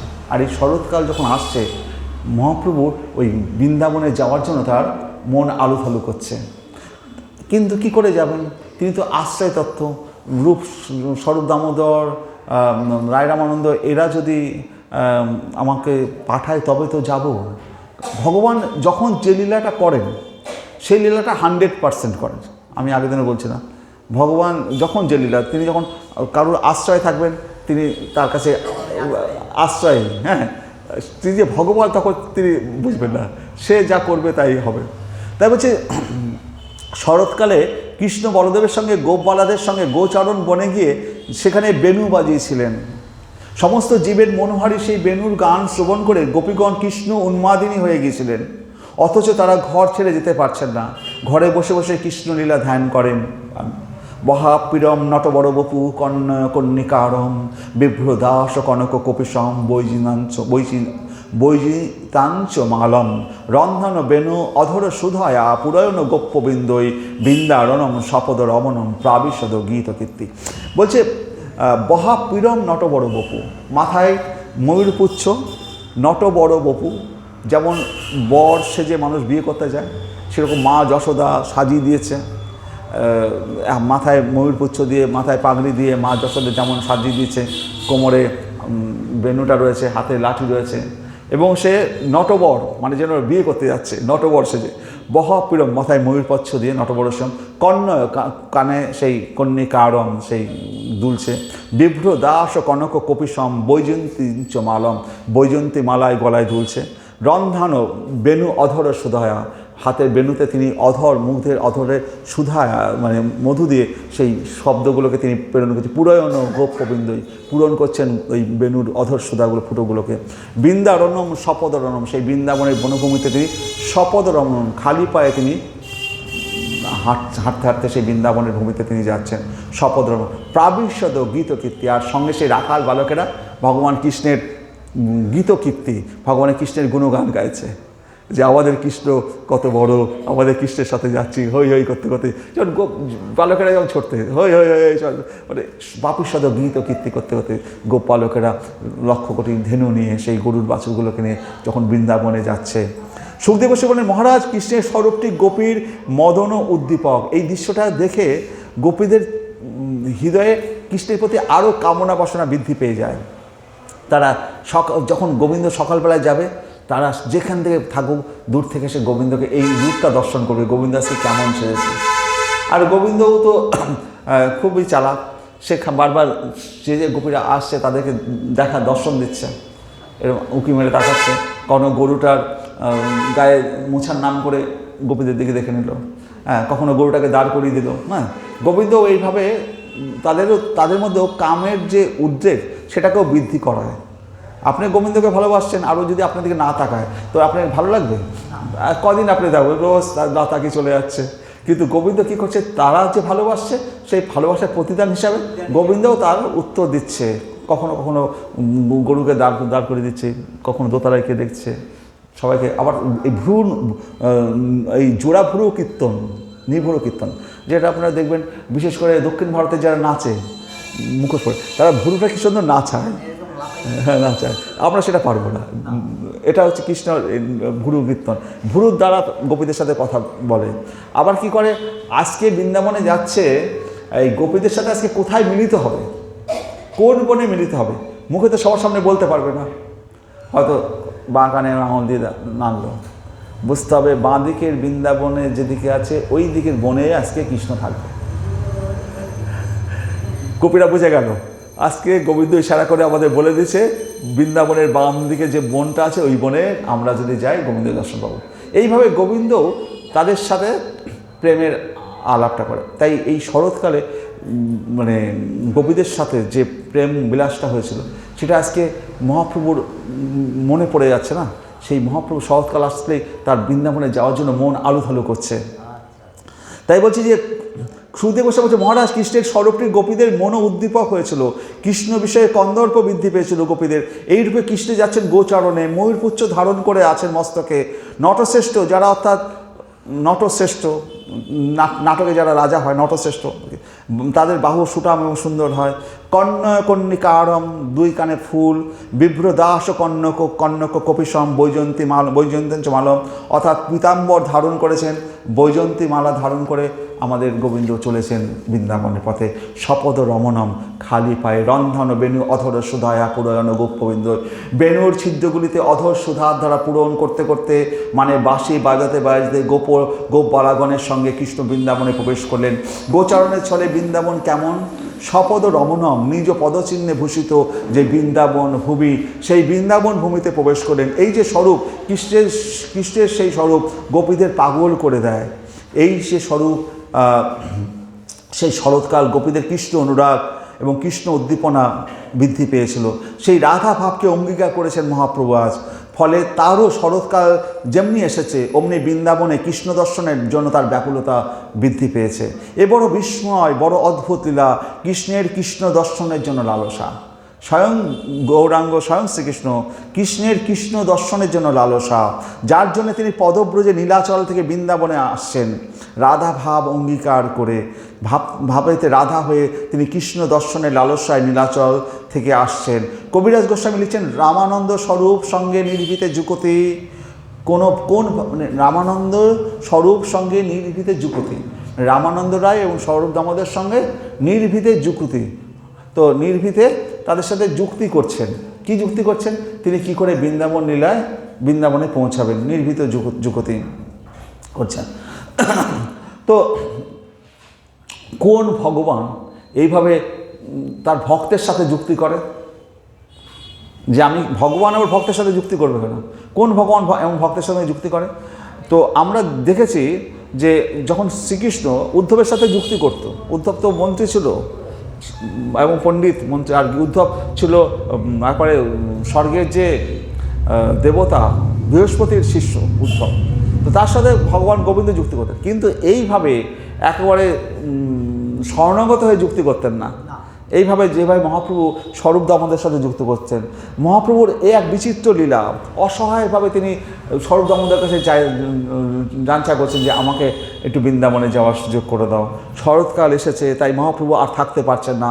আগে থাকতেই বৃন্দাবনে যাওয়ার ইচ্ছা প্রকাশ করছেন নীলাচলে, কিন্তু সার্বভৌম ভট্টাচার্য এবং অন্যান্য বৈষ্ণবরা বাধা দিয়ে মহাপ্রভু আর দিন কত যাতে তাদের সাথে থাকে, তারপরে যেও প্রভু, এইভাবে বলে বলে 4 মাস অতিক্রম করেছে। প্রভু আর কটা দিন অতিক্রম করো, এরপরে যেও, একটু শরৎকাল আসুক। হ্যাঁ, তুমি চলে গেলে আমরা বাঁচবো না প্রভু। তাদের কথা যে তুমি যে চলে যাও বৃন্দাবন, আমরা বাঁচবো না, এই জন্য তোমায় আটকে রেখেছি। মোর সহায় করো যদি তুমি দুইজন, তবে আমি যাইয়া দেখি শ্রী বৃন্দাবন। তো স্বরূপ দামোদর বলছে, মোর সহায় করো যদি তোমরা দুইজন, তবে আমি যাইয়া দেখি বৃন্দাবন, শ্রী বৃন্দাবন। কত অসহায় দেখেছেন এই গৌর ভগবান। ভগবান হয়ে সামান্য ব্যক্তির মতো স্বরূপ দামোদর ও রামানন্দের সঙ্গে যুক্তি করছেন, পরামর্শ করে সাহায্য চাইছেন। তোমাদের সাহায্য না পেলে যদিটাতে তবেটাতে, তাই বোঝা যাচ্ছে আমার যাওয়া হবে না। ভক্ত কি মনে করছেন আমরা ভগবানের সহায়ক? এই হলো লীলা পরিপাটি, ভক্তবাৎসল্যের সমধিক প্রকাশ এই গৌরাঙ্গ স্বরূপে। এটি আর কোথাও দেখা যায় না। ভক্তের প্রতি এতখানি স্নেহ, এমন আনুগত্য গৌর ভগবান ছাড়া আমরা কোথাও পাবো না। বৃন্দাবনম সখীভুব বিতনতি কীর্তিম, যত দেবকী সূত পদ অম্বুজ লব্ধ লক্ষ্মী, গোবিন্দ বেণুম অনুমত ময়ূর নৃত্যম, প্রেক্ষ অদ্দিশানু অবরত অন্য সমস্ত সত্যম। হে সখী, দেবকীনন্দন কৃষ্ণের পাদপদ্ম সম্পদ লাভ করে বৃন্দাবন পৃথিবীর মহিমা বিস্তার করেছে। গোবিন্দের বেণু শ্রবণ করে ময়ূরা যখন মত্ত হয়ে নৃত্য করে, তখন পাহাড়ের চূড়া থেকে অন্য প্রাণীরা তাদের দর্শন করে অভিভূত হয়ে পড়ে। তো এই গোবিন্দকে দর্শন করে ময়ূরা নৃত্য করতে শুরু করে। আর এই গোবিন্দ যখন বৃন্দাবনে এসেছে, বৃন্দাবনে জন্মগ্রহণ করার সাথে সাথে এই বৃন্দাবন ভূমি মানে সারা পৃথিবীর মধ্যে, পৃথিবী মানে ত্রিভুবন, স্বর্গ মর্ত্য পাতাল, এই ত্রিভুবনের মধ্যে সর্বশ্রেষ্ঠ তার যশোতে ভর্তেছে। জয়তি তেহধিকম জন্মনা ব্রজ শ্রুয়ত ইন্দিরা শশদত্র হি দ্বৈত দৃশ্যতাম দীক্ষ তাবকস্ত ইথিতা সবস্তম বিচিম্বতে। বলছে জয়তি তেহধিকং জন্মনা ব্রজ, তোমার জন্মগ্রহণ বৃন্দাবনে জন্মগ্রহণ করার সাথে সাথে জয়তি তেহধিকং জন্মনা ব্রজ শ্রুয়ত ইন্দিরা শশদত্র। আর লক্ষ্মী দেবী তোমার জন্মগ্রহণ করার সাথে সাথে যে বিষ্ণুর শ্রী পাদপদ্ম সবসময় সেবা করে, যে পাদপদ্ম ছেড়ে কখনো ওঠে না, সেই লক্ষ্মীদেবী এখন বৃন্দাবনে এসে বসে রয়েছে তোমাকে দর্শন করার জন্য। তাই জয়তি তেহধিকং জন্মনা ব্রজ শ্রুয়ত ইন্দিরা, ইন্দিরা এখানে লক্ষ্মীদেবী, শশদত্ত হি দ্বৈত দৃশ্যতাম দীক্ষতা অবকাস্ত ইধিতা সবস্তাম বিচিম্বতে। তাই এই বৃন্দাবন আজকে ত্রিভুবনের মধ্যে সর্বশ্রেষ্ঠ মহিমা অর্জন করেছে। কেন? ভগবান এখানে শুধু জন্মগ্রহণ করেনি, তিনি খালি পদে সপদ রমণম, খালি পায়ে এই বৃন্দাবন ভূমিতে তিনি বিচরণ করেছেন। এই খালি পায়ে তিনি মথুরায় ভ্রমণ করেননি, দ্বারকাতেও ভ্রমণ করেননি। তাহলে যৎ দেবকী সুতপদ অম্বুজ লব্ধ লক্ষ্মী, যশোদা নন্দনের দেবকী নন্দন পাদপদ্ম চিহ্নরূপ যে সম্পদ, এই সম্পদ লাভ করেছে বৃন্দাবন ভূমি। বৃন্দাবন ভূমি পৃথিবীর সমস্ত যশকে বিস্তার করে দিচ্ছে গোবিন্দ পদচিহ্ন ধারণ করে। আর বৃন্দাবন কেমন? গোবিন্দ বেণুমনু মত্ত ময়ূর নিত্যম, গোবিন্দের উপরে কৃষ্ণ বেণুধ্বনি করছেন। গোবিন্দ বেণুমনু অর্থাৎ গোবিন্দ বেণুরূপ যে মনু মানে মন্ত্র, তাতে মত্ত হয়েছে ময়ূরগণ। সেই ময়ূরগণের নৃত্য যেখানে আছে এমন বৃন্দাবন ভূমি। কৃষ্ণ যেখানে বাঁশি বাজায় সেখানে ময়ূরগণ দলে দলে এসে পেখম তুলে তাকে ঘিরে ধরছে। কারণ কৃষ্ণের বর্ণ কৃষ্ণ, মেঘের মতো বর্ণ, আর মেঘ দেখলে পরে কৃষ্ণের ময়ূরের খুব আনন্দ হয়। আজকে স্বয়ং গোবিন্দকে পেয়েছে ময়ূরীরা, তারা দল বেঁধে ঘিরে ধরে ময়ূরের নৃত্য করছে। প্রেক্ষম অদ্রি শানু অবরত অন্য সমস্ত সপ্তম, সমস্ত প্রাণীগণ গোবর্ধন পর্বতের শানু দেশে উপস্থিত হয়েছে। বলছে যে সমস্ত কর্ম পরিত্যাগ করে, অর্থাৎ তাদের স্বজাতীয় যোগ্য খাওয়া চঞ্চলতা সব কিছু ফেলে বেণুগান শ্রবণ ও দর্শন করার জন্য পশু পক্ষী হরিণাদি সব সবাই চুপ করে এসে গোবিন্দকে এই লীলা দর্শন করছে। বৃন্দাবন লীলার তত্ত্বটুকু এর মধ্যেই বলা হয়েছে। যদি গোবিন্দকে কেউ দেখতে চাও তবে সব কিছু ফেলে চুপ করে বসো বৃন্দাবন ভূমিতে, তবেই গোবিন্দ দর্শন পাবে। তো আমাদের সেই গোবিন্দ দর্শন, আর ভগবান যখন এই বেণুটা বাজেন, এই বেণুর স্বরে কী হয়, মানে জলের যে গতি এই দিকে যায়, জল তো নিচের দিকে ঢালু দিকে যায়, তো যমুনার জল যেদিকে যায় তার উল্টো দিকে বইতে থাকছে, উল্টো দিকে বইতে থাকছে, যেদিকে যাইবে তার গতি পাল্টে যাচ্ছে। যে পাথর শক্ত, পাথরগুলো কাদা কাদা হয়ে যাচ্ছে। যে কারণে আমরা ভগবানের যে পদচিহ্নগুলো পাই পাথরের ওপর, সেখানে পাথরের উপরে কেন পদচিহ্ন হয়? পাথরগুলো কাদা কাদা হয়ে গেছে বেণুস্বরে। ইন্দ্র থেকে ইন্দ্র এসেছিল তার হাতি নিয়ে, সেই পাথরের উপর হাতির পদচিহ্ন হয়েছে। স্বর্গ থেকে ইন্দ্র যে হাতি নিয়ে এসেছিল, হ্যাঁ, সেই হাতির পদচিহ্ন আপনি গোবর্ধন পাহাড়ের উপর দেখতে পাবেন। হাতির পদচিহ্ন, গরুর পদচিহ্ন, ভগবান লাঠিটা রেখেছে পাথরের উপর, সেই লাঠির চিহ্ন, হ্যাঁ, এগুলো পাথর যদি গলিত না হয় তাহলে কী করে এটাকে জোর করে পাথর বসানো যাবে? গলিত রূপ ধারণ করেছে। পাখিগুলো যে গান গাবে তার মুখ হয়ে বসে আছে। বাচ্চা খাবার খাবে, খাওয়া বন্ধ করে দিয়েছে। গোবিন্দর বেণু শুনে তারা হাওয়া উল্টো দিকে বইছে, যেদিকে বাবার দরকার উল্টো দিকে বইছে, মানে সমস্ত কিছু উল্টোপাল্টা হচ্ছে। এমনকি স্বর্গের যে দেবীরা রয়েছে তারা দেবতাদের সাথে পাশে বলছে, তাদের বেণীবন্ধন খুলে যায়, তারা লজ্জা পেয়ে সেখান থেকে সরে যায়। কারণ গোবিন্দের বাঁশি তাদের বেণীবন্ধন সমস্ত কিছু খুলে দেয়, এমন তাদের বাঁশির সুর তাদের। হরে কৃষ্ণ। স্বর্গমত্ত পাতালকে মোহিত করে দেয়। তো এই বৃন্দাবনে মহাপ্রভু আসেন রাধাভাবে আবিষ্ট হয়ে কৃষ্ণ অন্বেষণে, লালসায়। তার সত্ত্বেও আমাদের ভক্তদের সঙ্গে যুক্তি করে পরামর্শ চাইছেন। ভক্ত অনুরোধে ভগবান বাধা পড়েছেন, তাই সাহায্য প্রার্থনা করছেন স্বরূপ দামোদর এবং রামানন্দ রায়ের কাছে। অসহায়ভাবে বলছেন, রাত্রে উঠি বৃন্দাবন পথে পালাইয়া যাইব, একাকী যাইব কাহো সঙ্গে না লইব। তোমরা যদি আমাকে যেতে না দাও, রাত্রে উঠি বনপথে পালাইয়া যাব, রাত্রে উঠে বনপথে আমি পালিয়ে চলে যাব, একাকী যাব, কাউকে সঙ্গে নেব না। প্রভু কাউকে সঙ্গে নেবেন না। নিতাই চাঁদ তো প্রভুর সেবক, সেব্য গৌর সেবক নিতাই চাঁদ, অশেষ বিশেষ সেবক, ছত্র চামর পাদুকা বসন ভূষণ ভোজ্য পেয় যা কিছু বস্তু গৌরাঙ্গের সব নিত্যানন্দ তত্ত্ব। গৌর যে কাপড় পরেন তাও নিত্যানন্দ, ধর নিত্যানন্দ কিনা। গৌরাঙ্গকে কে ধরবে? গৌরাঙ্গ তো নৃত্য করতে করতে ধপাস করে পড়ে যান, তখন নিতাই চাঁদ এসে ধরে। আর এখন নিতাই যদি সঙ্গে না যায় গৌরের সাথে কে ধরবে? কিন্তু নিত্যানন্দকেও মহাপ্রভু নিলেন না। হ্যাঁ, তিনি মহাপ্রভু আবেশে যাচ্ছেন বৃন্দাবনে দর্শন উৎকণ্ঠায়, কৃষ্ণ অন্বেষণে চলেছেন আবেশে, তার দৃষ্টি ঊর্ধ্বমুখী মহাপ্রভু চলেছেন বনপথ ধরে। পথে একটা বাঘ শুয়ে আছে, একদিন পথে ব্যাঘ্র করিয়াছে শয়ন, আবেশে তার গায়ে প্রভুর লাগিল চরণ। প্রভু কহে কহ কৃষ্ণ, ব্যাঘ্র উঠিল, কৃষ্ণ কৃষ্ণ কহি ব্যাঘ্র নাচিতে লাগিল। তাহলে ভগবান অন্য আর কোনো এমন ভগবান আর কোনো জায়গা আমরা পাবো না। এতটা উচ্ছ্বলিত ভাব প্রকাশ অন্য কোনো ভগবৎ স্বরূপে পায়নি। কৃষ্ণ বলে বাক্যে নাচানো, প্রেমদান ভগবান করতে পারেন ঠিকই, কিন্তু যে স্বরূপে প্রেমদানটা এখানে হয়েছে, স্থাবর জঙ্গম পর্যন্ত প্রেমে নাচানো হয়েছে, সেই গৌরাঙ্গ স্বরূপের তুলনা নেই। এতটা বৈভব অন্য কোনো ভগবৎ স্বরূপে প্রকাশ পায়নি। কৃষ্ণ বিদ্বেষী ছিলেন শিশুপাল, যুধিষ্ঠিরের রাষ্ট্র যজ্ঞে কৃষ্ণ সুদর্শন চক্র দিয়ে মাথা কেটেছিল এবং সকলেই দর্শন করলেন যে নারদমণি ভীষ্ম যুধিষ্ঠির দেখছেন সেই শিশুপালের আত্মাটা কৃষ্ণের পায়ের সাথে গিয়ে মিলিত হয়ে গেছে। শিশুপাল দন্তবক্র এসেছে, তো আর সে দ্বারাই গৌরাঙ্গ স্বরূপে জগাই মাথায় রূপে এসছে। তো তাদেরকে কি হয়েছে, জগাই মাথায় মাথা বজায় রেখে চরণ ভজিয়েছে আবার গৌরাঙ্গ, ওদের মাথা কেটে ভজিয়েছে। শিশুপাল দন্তবক্রকে মাথা কেটে সুদর্শন মাথা কেটে তারপর চরণ ভগবানের পায়ে চরণ তাদের আত্মা মিশেছে। আর এই গৌর লীলাতে জগাই মাথায় মাথা ধরেই আছে, কিন্তু গোবিন্দ চরণ ভজিয়েছে। এতটা গৌর স্বরূপের মহিমা। তো এরপরেও আমরা পরের দিন পাঠ করব এই গৌর স্বরূপ পরে।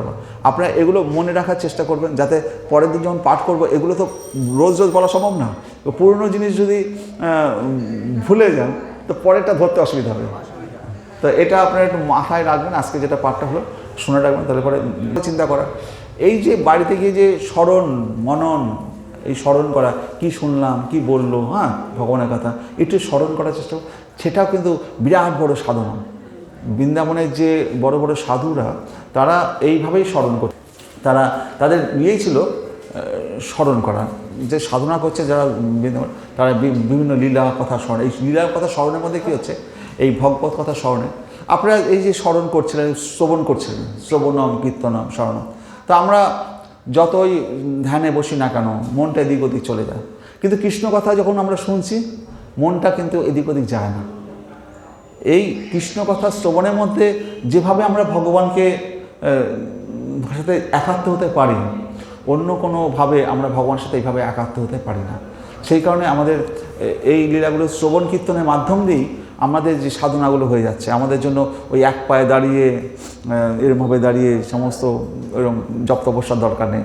শুধু আসো, ভগবানকে দর্শন করো, শ্রবণ কীর্তন প্রণাম করো, হরে কৃষ্ণ বলতে বলতে বাড়ি চলো।